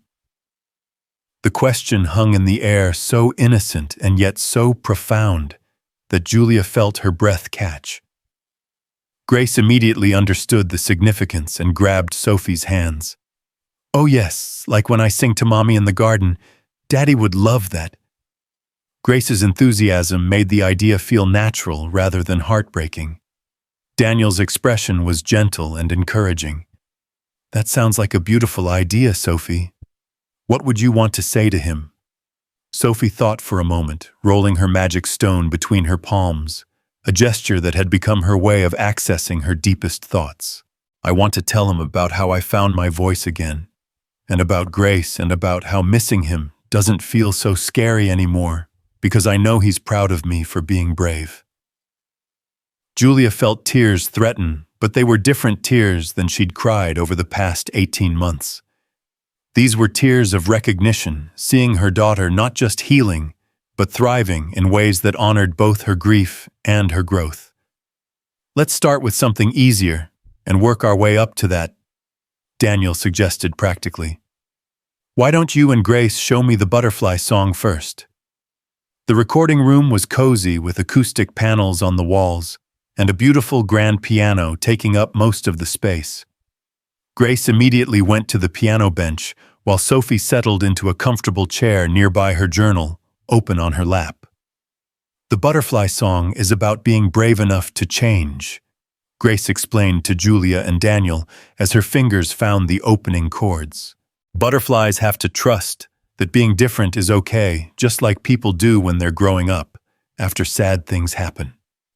Grace began to play, and Sophie joined in with her voice, not the strong, confident singing she'd done before the accident, but something softer and more nuanced, filled with hard-won wisdom. The lyrics they'd written together told the story of a caterpillar afraid to build its cocoon because it didn't want to stop being what it had always been. But sometimes, Sophie sang, her voice growing stronger with each verse. Growing means letting go of who you were to become who you're meant to be. And that's not losing yourself, that's finding yourself. Julia listened with amazement. When had her 7-year-old daughter developed such sophisticated understanding of transformation and identity? The song was simple enough for a child to understand, but contained truths that many adults struggled to accept. When they finished, Daniel was quiet for a moment. That was extraordinary. The way you two blend your voices together, it's like you're telling the story from both inside and outside the transformation. That's because Grace understands about changing, Sophie explained. When her mommy died, she had to learn how to be a different kind of daughter, one who remembers instead of one who gets hugs every day. And I had to learn how to be a different kind of daughter too. Grace nodded solemnly. We're both butterfly daughters now. As they worked through recording several songs, Julia found herself in conversation with Daniel in the hallway outside the recording room. Through the open door, they could watch the girls collaborating with the easy intimacy of siblings, finishing each other's musical phrases and laughing when they made mistakes. Has Sophie talked to you about starting school again? Daniel asked quietly. Grace has been asking when Sophie might join her class. Julia sighed. We've discussed it. She's been homeschooling with a tutor since the accident, but lately she's been expressing interest in being around other children again. I'm terrified, honestly. What terrifies you about it? What if the other kids don't understand? What if they ask too many questions about where she's been, or why she's different now? What if she's not ready and she regresses? Daniel was quiet for a moment, listening to the girls' laughter drifting from the recording room. You know, Grace went through something similar when she was ready to go back to school after her mom died. I was convinced the other children would say the wrong thing, or that she'd break down, or that I was pushing her too fast. What happened? She thrived. Not immediately, and not without some difficult moments, but she needed to be around children who hadn't known her before her loss. They didn't treat her like a fragile thing to be protected. They just saw her as Grace. Sometimes that perspective from people who don't know our before story can be incredibly healing. From the recording room came the sound of Sophie attempting a complex piano piece, her fingers stumbling over the notes, but her voice carrying the melody with growing confidence. Listen to her, Daniel said gently. Does that sound like a child who's fragile? Julia had to admit it didn't. Sophie sounded like a child who was actively engaged with the world, someone who was building rather than just surviving. Sophie's teacher at Willowbrook Elementary is wonderful with children who've experienced trauma, Daniel continued. Grace is in her class, and Mrs. Patterson has a way of creating safe spaces for all kinds of healing. You really think she's ready? Before Daniel could answer, Sophie's voice called out from the recording room. Mama Daniel, come listen to this. I figured out how to play the cloud-flying melody on the piano. And Grace added harmony, and it sounds like Daddy's flying dreams. Julia and Daniel returned to find Sophie at the piano, her small hands moving across the keys with newfound confidence. The melody she was playing was indeed reminiscent of flight-ascending phrases that seemed to lift off the keyboard and spiral through the air. Grace was humming a harmony that wove around Sophie's melody like wind currents supporting wings. "It's beautiful, sweetheart," Julia said, settling into a chair to listen properly. "I want to record this one for Daddy," Sophie announced. "But I want to add words. Is that okay?" "Of course," Daniel said, adjusting the microphone position. "What words do you want to add?" Sophie closed her eyes for a moment, her magic stone clutched in her free hand. When she opened them, her expression was serene and determined. "I want to tell him that I remember now. Not just the scary parts, but the flying parts, too. I want him to know that Grace taught me about butterfly daughters, and that I'm growing into someone who can miss him and be happy at the same time." As Sophie began to play and sing, her words flowing over the melody, like water over stones, Julia felt something profound shift in her understanding of her daughter's journey. This wasn't just recovery, this was transformation. Sophie wasn't trying to get back to who she'd been before the accident. She was becoming someone entirely new, someone who carried both loss and hope with equal grace. "Daddy, I found my voice again." Sophie sang her words clear and strong. "It sounds different now, quieter in some ways, stronger in others. But it's mine and I'm not afraid of it anymore. Grace says you can hear me when I sing to the sky, so I'm singing to you every day now." The song continued with Sophie sharing stories about her friendship with Grace, her sessions with Dr. Hendricks, her growing comfort with big feelings, and her excitement about maybe starting school again. Grace added musical flourishes and occasional harmony, creating a sound that was both ethereal and grounded. When the song ended, the room was filled with a profound silence that felt sacred rather than empty. "That was perfect," Daniel said softly. "Sophie, that was one of the most beautiful songs I've ever had the privilege to record." Sophie beamed with pride, then looked at Julia with sudden seriousness. "Mama, I think I'm ready for school.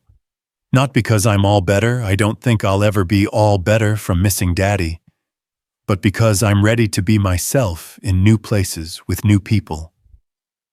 Julia felt her throat tighten with emotion. "Are you sure we don't have to rush anything?" "I'm sure," Sophie said firmly. "Grace told me about her teacher, Mrs. Patterson, and about the other kids in her class. I want to try being a regular kid again, but a regular kid who's also a butterfly daughter." That afternoon, after they'd finished recording and said goodbye to Daniel and Grace, Julia called Willowbrook Elementary to schedule a meeting with Mrs. Patterson. As she spoke to the school secretary explaining Sophie's situation and asking about the process for enrollment, Sophie sat nearby, adding new entries to her journal. "What are you writing about today?" Julia asked when she hung up the phone. "About the recording session, and about feeling ready for new adventures," Sophie replied, not looking up from her careful lettering. "And about how sometimes being brave doesn't mean not being scared. It means doing important things, even when you are scared." 3 days later, they sat in Mrs. Patterson's classroom, after school hours, getting acquainted with what might become Sophie's new learning environment. The classroom was bright and welcoming, with reading corners and art stations, and a small piano in one corner that made Sophie's eyes light up with interest. Mrs. Patterson was a woman in her 40s, with kind eyes and an easy smile, the type of teacher who radiated competence and warmth in equal measure.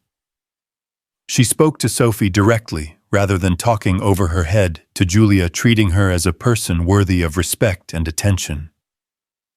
"Grace has told me so much about you," Mrs. Patterson said, settling into a child-sized chair next to Sophie. "She's very excited about the possibility of having you in our class. Would you like to tell me a little about yourself?" Sophie glanced at Julia, who nodded encouragingly, then took a deep breath. "I'm 7 years old, and I like music and magic stones and writing in my journal. I've been learning at home for a while because talking was hard for me after my daddy died. but I'm learning how to talk about important things again, and I think I'm ready to learn with other kids." The honesty and directness of Sophie's response impressed Mrs. Patterson, who nodded thoughtfully. "That sounds like very hard work you've been doing, learning how to talk about important things. I'm proud of you for recognizing when you're ready for new challenges." "Grace says you're good at helping kids with big feelings," Sophie said. "Do you really understand about missing parents?" Mrs. Patterson's expression grew gentle. "I do understand. My own father died when I was not much older than you, and I remember how confusing it was to feel sad and happy and angry and grateful all at the same time. Learning to hold all those feelings together is some of the most important work we do as humans." Sophie seemed to consider this seriously. "Grace and I call ourselves butterfly daughters because we had to change after our parents died. Do you think other kids will understand about that?" "I think children understand more than we give them credit for," Mrs. Patterson replied. "And the children in our class are particularly good at accepting differences and supporting each other. Would you like to meet some of them?" Mrs. Patterson introduced Sophie to several students who were staying after school for various activities. There was Marcus, whose parents had divorced the previous year, and who understood about family changes. There was Emma, who was being raised by her grandmother and knew about missing parents. There was David, who struggled with anxiety and understood about needing quiet spaces sometimes. Sophie listened to each child's story with the kind of attention she'd learned to give during her conversations with Grace and Dr. Hendricks. When it was her turn to share, she spoke simply and honestly about her father's death and her period of silence, and about how music and friendship had helped her find her voice again. "That's really cool that you can make up songs," Emma said admiringly. "I wish I could do that." "Grace is teaching me," Sophie replied. "Maybe she could teach you too if you wanted." As they walked around the classroom, exploring learning centers and looking at student artwork, Sophie seemed to grow more comfortable with each passing minute. She asked thoughtful questions about daily routines, lunch procedures, and whether there were quiet spaces available when feelings got too big. "We have a peace corner," Mrs. Patterson explained, showing Sophie a cozy nook with soft cushions and a small bookshelf. "Any student can ask to spend time there when they need to collect themselves. We also have a buddy system where each student has a partner they can turn to for support." "Could Grace be my buddy?" Sophie asked hopefully. "I think that could be arranged." Mrs. Patterson smiled. On the drive home, Sophie was unusually quiet, processing the afternoon's experiences. Finally, as they pulled into their driveway, she spoke. "Mama, I think I want to try it. Not every day at first, maybe just 3 days a week to start.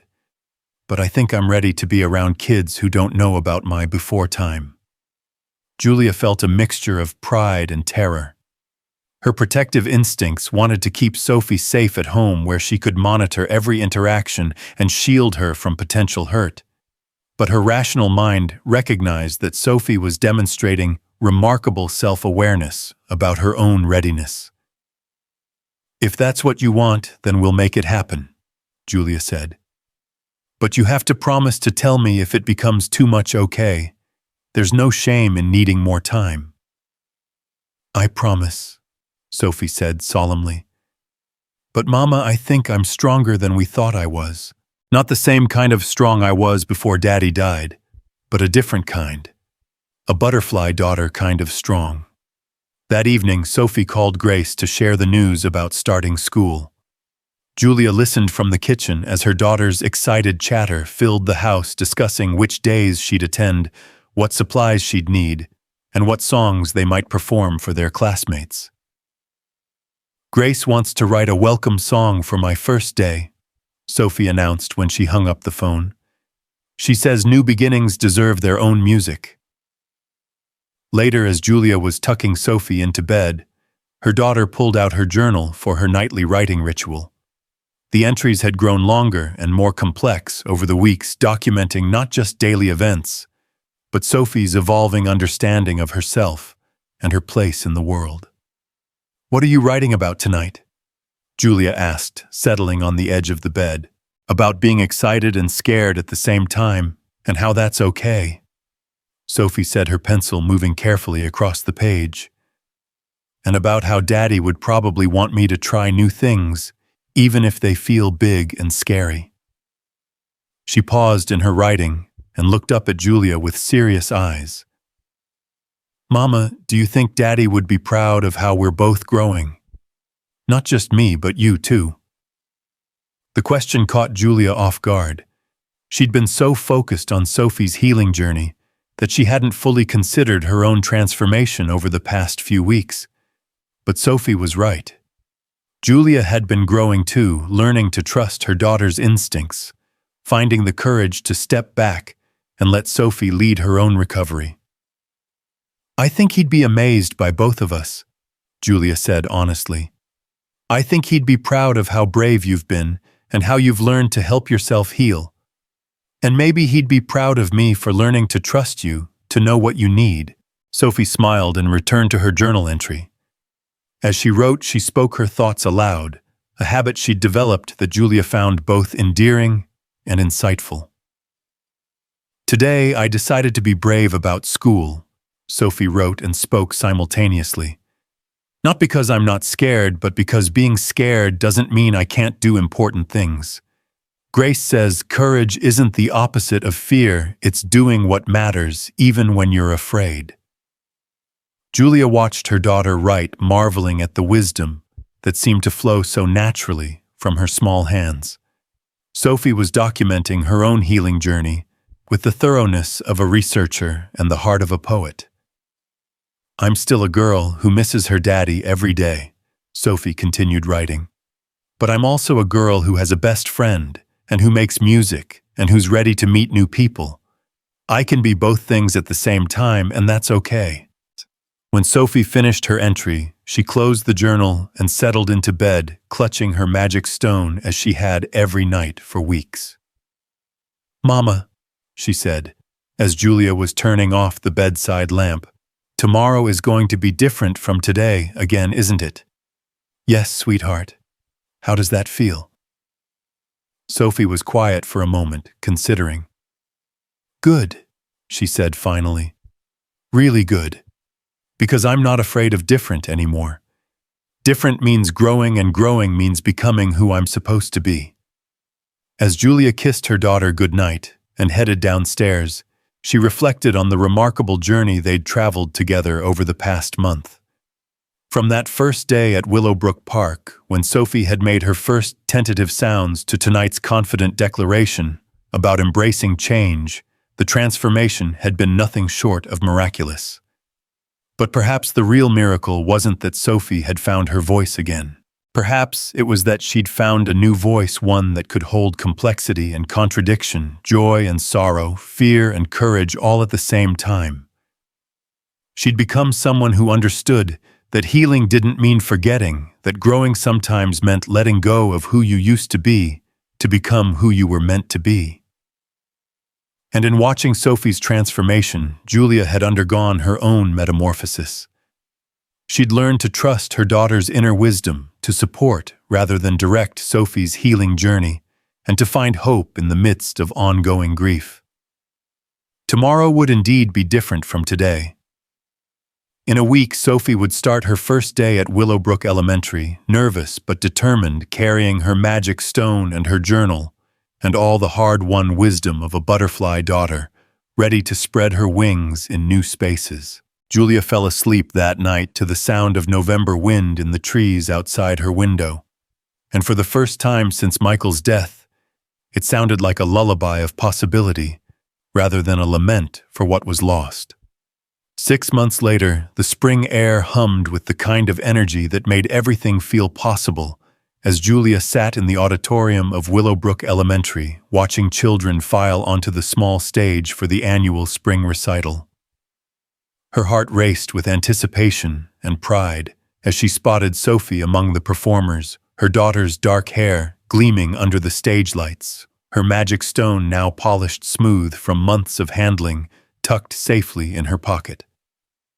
Sophie had not only successfully transitioned to school, but had become one of Mrs. Patterson's most engaged students, forming friendships that extended far beyond her bond with Grace. She'd discovered a love for creative writing that complemented her musical talents, and had even started a lunchtime club called Butterfly Stories, where children shared tales of transformation and resilience. "There she is," Daniel whispered from the seat beside Julia Grace, bouncing excitedly on his other side. Over the months, their two families had grown closer, sharing dinners and holiday celebrations, creating a chosen family structure that felt both natural and necessary. "She looks so confident up there." Julia nodded, unable to speak around the emotion lodging in her throat. Sophie did look confident, not with the unconscious ease she'd possessed before the accident, but with something deeper and more intentional. She carried herself like someone who had journeyed through darkness and emerged with hard-won wisdom. The program began with younger classes performing simple songs, but Julia found her attention drifting to memories of how far they'd all come. Sophie's journal now filled 3 notebooks documenting not just her healing journey, but her growing understanding of herself as someone who could help others navigate difficult emotions. Dr. Hendricks had been amazed by Sophie's progress, noting that her client had developed emotional intelligence far beyond her years. "Ladies and gentlemen," Mrs. Patterson's voice drew Julia back to the present as she took the microphone. "Our next performance is very special. 2 of our students have written and composed an original song about friendship healing and the courage to grow. Please welcome Sophie Morgan and Grace Carter." Julia's breath caught as Sophie and Grace walked to the center of the stage, Grace carrying her small keyboard, while Sophie held a folder of sheet music. They'd been secretive about this performance for weeks, working on it during their after-school sessions with Daniel, and practicing in hushed whispers during playdates. "Before we sing our song," Sophie said into the microphone, her voice clear and strong, "we want to tell you why we wrote it." Grace moved closer to share the microphone. "We wrote it for anyone who's ever felt broken and didn't know if they could be whole again. For anyone who's lost someone important and wondered if they'd ever be happy again. And for anyone who's discovered that sometimes the most beautiful music comes from hearts that have learned how to heal." Sophie added her words, carrying the weight of lived experience. Julia felt tears already beginning to blur her vision. Around the auditorium, she could see other parents leaning forward, sensing that something extraordinary was about to unfold. Grace settled at her keyboard and began to play an introduction that was both haunting and hopeful, a melody that seemed to acknowledge sadness while pointing toward light. When Sophie began to sing, her voice had a quality Julia had never heard before. Not the pure innocence of her pre-accident singing, but something richer and more textured, aged by experience and deepened by understanding. "There was a little girl who lost her voice one day." Sophie sang the lyrics, flowing over Grace's gentle accompaniment. "The world became too loud, too scary, too much to say. She built walls of silence thinking they would keep her safe, but silence became a prison that she couldn't escape." The song told the story of their friendship, but in metaphorical terms that made it universal. It spoke of a songbird who'd forgotten how to sing meeting a little musician who helped her remember that melodies could carry pain as well as joy. It described the slow process of trust, the courage required to be vulnerable, and the magic that happened when 2 wounded souls decided to heal together. "But then she met a friend who didn't need her to be strong." Grace joined in harmony, her voice blending perfectly with Sophie's. "Who sat beside her in the silence and said, 'It's okay to take your time with healing. It's okay to grow at your own pace. The world will wait for you to find your voice again.'" As the song progressed, Julia realized that this wasn't just Sophie's story. It was Grace's too, and Daniel's, and her own. It was the story of anyone who'd ever had to rebuild themselves after loss. Anyone who'd discovered that healing wasn't about returning to who you were before, but about becoming someone new and resilient and unexpectedly wise. The final verse made Julia's heart soar with recognition and pride. Now we know that voices come in many different forms. Sometimes they're whispers, sometimes songs, sometimes they're the silence that holds space for others' storms. We learned that healing isn't lonely when you find someone who understands that broken hearts can still make beautiful music when they beat together.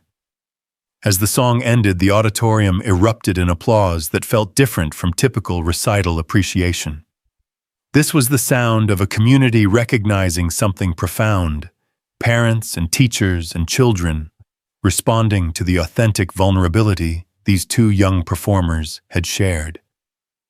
Sophie and Grace took their bows, beaming at each other with the satisfaction of artists who knew they'd communicated something important.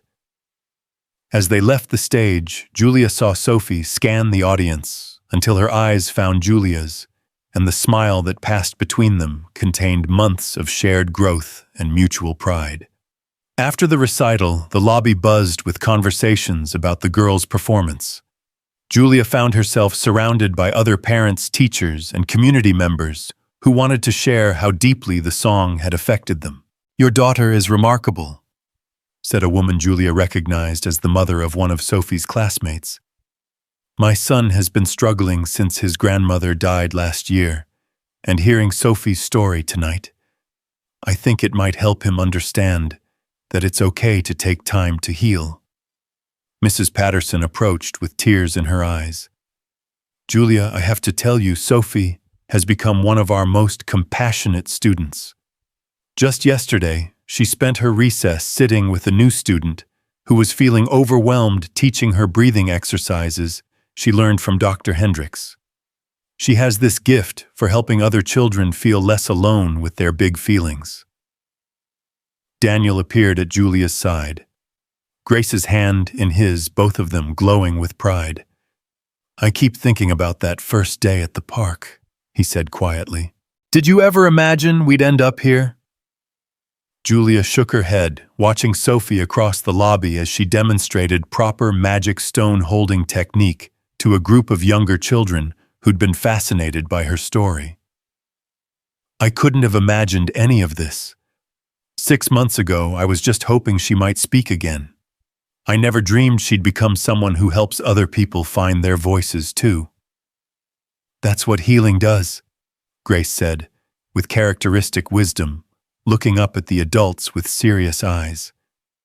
"When you figure out how to feel better, you want to help other people feel better too. It's like being a teacher for hearts." As they gathered their things and prepared to leave, Sophie ran over with excitement radiating from every part of her small frame. "Mama, did you hear Mrs. Patterson wants Grace and me to perform our song at the District Arts Festival next month? And the music teacher from the middle school was here tonight," she said. "When we get to 6th grade, we can join the advanced choir." "That's wonderful, sweetheart," Julia said, pulling Sophie into a hug. "I'm so proud of you. Not just for the performance, but for everything you've become." Sophie pulled back to look at her mother seriously. "I couldn't have become this person without you believing I could heal, and without Grace showing me how to be brave, and without Daniel teaching me that music can hold any feeling I need it to hold. And don't forget Dr. Hendricks," Grace added loyally. "She taught Sophie how to organize her thoughts, so they didn't feel so scary." "And you, Grace," Sophie said, turning to her best friend. "You taught me the most important thing of all, that friendship means accepting someone exactly as they are, while also believing they can grow into whoever they're meant to be." As they walked out into the warm spring evening, Julia reflected on the journey that had brought them to this moment. The terror of those first 18 months of silence felt like a distant nightmare now replaced by the daily reality of a daughter who not only spoke but used her voice to lift others up. Sophie had recently started volunteering with Daniel at his practice, helping younger children who were working through their own trauma. Her natural empathy, combined with her hard-won understanding of the healing process, made her remarkably effective at connecting with kids who felt lost in their own silence. "You know what I've been thinking about," Daniel said, as they reached their cars in the parking lot. "That first day when Grace gave Sophie the magic stone. I don't think any of us realized we were starting something that would change all our lives." "The magic stone wasn't really magic," Sophie said thoughtfully, pulling the smooth gray rock from her pocket and turning it over in her palm. "But believing in magic was magic. Believing I could get better was what made getting better possible." Grace nodded sagely. "And believing we could be friends even though we were both sad was what made us not sad all the time anymore." Julia marveled at the wisdom these two children had developed through their shared journey. They'd learned lessons about resilience, friendship, and the nature of healing that many adults never mastered. As they prepared to part ways, a temporary separation since they'd see each other the next day for their usual weekend playdate, Sophie suddenly turned to Julia with a question that had clearly been brewing in her mind. "Mama, I've been thinking about something important, and I want to know what you think." "What is it, sweetheart?" "I want to write a book about butterfly daughters and magic stones and finding your voice after it gets lost. For other kids who might be stuck in silence and need to know they can heal too." Julia felt her heart swell with pride and amazement. "I think that's a beautiful idea, Sophie. What would you call it?" Sophie smiled, her expression thoughtful and determined. "I'd call it The Magic Stone Song, a story about finding your voice again. And I'd dedicate it to Daddy for teaching me that love doesn't disappear when someone dies. It just changes into different kinds of music." "Can I help you write it?" Grace asked eagerly. "I have lots of ideas about the music parts." "Of course, we're better writers when we write together, just like we're better singers when we sing together." As they finally said their goodbyes and headed to their respective cars, Julia felt overwhelmed by gratitude for the unexpected gifts that had emerged from their darkest period. Yes, they'd lost Michael, and that loss would always be part of their story. But they'd also gained Grace and Daniel, a chosen family that felt like destiny. They'd discovered reserves of strength and resilience they never knew they possessed. And Sophie had transformed from a child silenced by trauma into a young person who used her voice to heal others. The drive home was filled with Sophie's chatter about the book she wanted to write, the songs she and Grace were composing for their next performance, and her plans for the upcoming summer vacation. Her voice, once lost for 18 months, now seemed unable to contain all the thoughts and dreams and observations she wanted to share with the world. "Mama," Sophie said, as they pulled into their driveway, "I know this might sound strange, but I'm glad the sad thing happened to us." Julia turned in her seat, surprised by the statement. "What do you mean, sweetheart?" "I mean, I'm sad that Daddy died and I'll always miss him," Sophie explained carefully. "But if it hadn't happened, I never would have met Grace, and I never would have learned about music therapy, and I never would have discovered that I could help other kids who feel lost and scared." She paused, organizing her thoughts with the deliberation she'd learned through months of therapy. "I wouldn't choose for Daddy to die," she continued. "But since it did happen, I'm glad we found ways to make something beautiful grow from something terrible. I think that's what Daddy would want, for his death to somehow lead to life being better for other people." Julia felt tears flowing freely down her cheeks, not tears of sadness, but tears of recognition and profound love for this remarkable little girl who taught her so much about courage and growth and the resilience of the human heart. "I think you're absolutely right," Julia whispered. I think Daddy would be amazed by the person you've become and the way you're using your experiences to help others heal. That night, as Julia tucked Sophie into bed, her daughter pulled out her journal for what had become a sacred nightly ritual.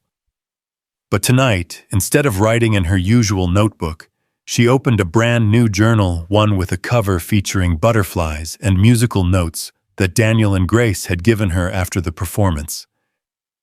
"This is going to be my book journal," Sophie announced, "for writing the Magic Stone story. The first page is going to be about that day at the park when Grace taught me about cloud flying, and I made my first whoosh sound in 18 months.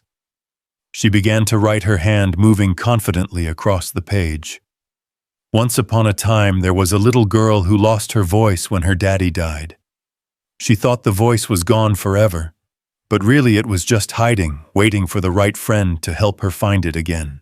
This is the story of how she learned that healing doesn't mean forgetting, and how the most beautiful songs sometimes come from hearts that have learned to sing through sadness." Julia watched her daughter write, marveling at the journey that had brought them to this moment. Sophie was no longer the child she'd been before the accident. That innocent, uncomplicated little girl was gone forever. But in her place had emerged someone more complex and wise, someone who understood that growth often required loss, that strength could coexist with vulnerability, and that the most profound healing happened not in isolation, but in connection with others who understood the landscape of grief. "Mama," Sophie said, looking up from her writing, "will you help me remember all the details about our story? I want to get everything right for the kids who might read it someday." "Of course, sweetheart. We'll remember it together." Sophie smiled and returned to her writing, occasionally pausing to ask Julia about specific details or to test out different ways of describing the emotions of those early days. As she worked, she hummed softly a melody that combined elements of all the songs she and Grace had created together, a musical autobiography of healing and growth. Julia sat in the comfortable chair beside Sophie's bed, watching her daughter document their shared journey of transformation. Outside, the spring evening was alive with the sounds of new beginnings, birds calling to each other in the darkness, wind stirring the leaves of trees, just coming into bloom, the distant laughter of neighborhood children playing in their yards. When Sophie finally finished her first entry and closed the journal, she settled into bed with a contentment that Julia had never expected to see again. "I love you, Mama," Sophie said, clutching both her magic stone and her new journal. "Thank you for believing I could heal even when I didn't believe it myself." "I love you too, my brave butterfly daughter," Julia replied, using the nickname that had become a badge of honor rather than a reminder of loss. "Thank you for teaching me that sometimes the most important thing a parent can do is trust their child to know what they need." As Julia turned off the bedside lamp and headed toward the door, Sophie's voice stopped her one last time. "Mama, tomorrow is going to be different from today again, isn't it?" Julia smiled in the darkness, remembering all the times Sophie had asked that question over the past months, always with a sense of anticipation rather than fear. "Yes, sweetheart. Tomorrow will be different." "What do you think it will bring?" "New music," Sophie said confidently. "And maybe new friends who need to learn about magic stones and butterfly daughters. And definitely more pages in my book." Julia closed Sophie's door and stood in the hallway for a moment, listening to the sounds of their house settling into evening quiet. But it wasn't the hollow silence that had characterized their home for 18 months after Michael's death. This was a peaceful quiet full of potential and promise, the kind of silence that held space for dreams to grow. Downstairs, Julia poured herself a cup of tea and settled at the kitchen table with her laptop. She'd been thinking about Sophie's book project, and she realized she wanted to document her own journey as well, not for publication, but for Sophie, for the day when her daughter might want to understand her mother's perspective on their shared healing process. She began to type, "The day my daughter stopped speaking, I thought our story was over. I couldn't imagine how we would survive the silence, let alone thrive in it. But what I've learned is that some stories don't end, they transform. They become something deeper and more beautiful than anything you could have planned or anticipated." Sophie's voice came back not as an echo of who she used to be, but as a completely new song, one that could hold complexity and contradiction, joy and sorrow, hope and grief all at the same time. In learning to sing again, she taught me that healing doesn't mean returning to who you were before trauma. It means becoming who you're meant to be because of everything you've experienced, both beautiful and terrible. Tomorrow, Sophie will wake up excited about the book she's writing, the songs she's composing with her best friend, and the new classmates she might be able to help navigate their own difficult emotions. She'll carry her magic stone not because she needs it for courage anymore, but because it reminds her that believing in the possibility of healing is the first step toward making healing real. And I'll wake up grateful not for the loss that started this journey, but for everything we've discovered about resilience, love, friendship, and the incredible capacity of the human heart to transform pain into purpose. Some stories end with, "and they lived happily ever after." But the best stories, I think, end with, "and they lived bravely ever after." Understanding that happiness and sadness, loss and growth, endings and beginnings can all coexist in the beautiful, complicated symphony of a life fully lived. Julia saved the document and closed her laptop, feeling the satisfaction of having captured something important about their journey. Upstairs, she could hear Sophie talking quietly to herself as she drifted off to sleep, not the worried muttering of someone processing trauma, but the content rambling of a child making plans and dreaming dreams. As Julia prepared for bed herself, she thought about Daniel's words from months ago, "Sometimes facing the thing we're afraid of takes away its power over us." They'd all been afraid of Sophie's silence, of permanent damage, of a future defined by loss rather than growth. But in facing those fears together, in choosing connection over isolation and hope over despair, they'd discovered something extraordinary. They'd learned that the most beautiful music sometimes comes from instruments that have been broken and carefully repaired, that the strongest voices often belong to those who've had to fight to find them again, and that the deepest friendships are forged not in the absence of struggle but in the willingness to struggle together. Julia fell asleep that night to the sound of spring rain beginning to fall, not the gentle drizzle that had marked Sophie's return to school, but a stronger rain that would nourish the gardens and help the flowers bloom. And in her dreams, she heard music, not just Sophie and Grace's voices blending in harmony, but a whole chorus of children who'd learned to sing again after silence, who'd discovered that their scars could become sources of strength, and who were using their hard-won wisdom to help others find their own paths toward healing. When morning came, Sophie would wake up ready to write the next chapter of her book, to compose new songs with Grace, and to continue the beautiful ongoing work of growing into the person she was meant to become. And Julia would wake up ready to support that growth, to trust her daughter's instincts, and to continue learning from the remarkable little girl who'd taught her that sometimes losing your voice is how you discover what you truly need to say. Their story wasn't ending. It was just the beginning. A new verse, one filled with music and magic, and the infinite possibility that comes from choosing courage over fear, connection over isolation, and hope over despair.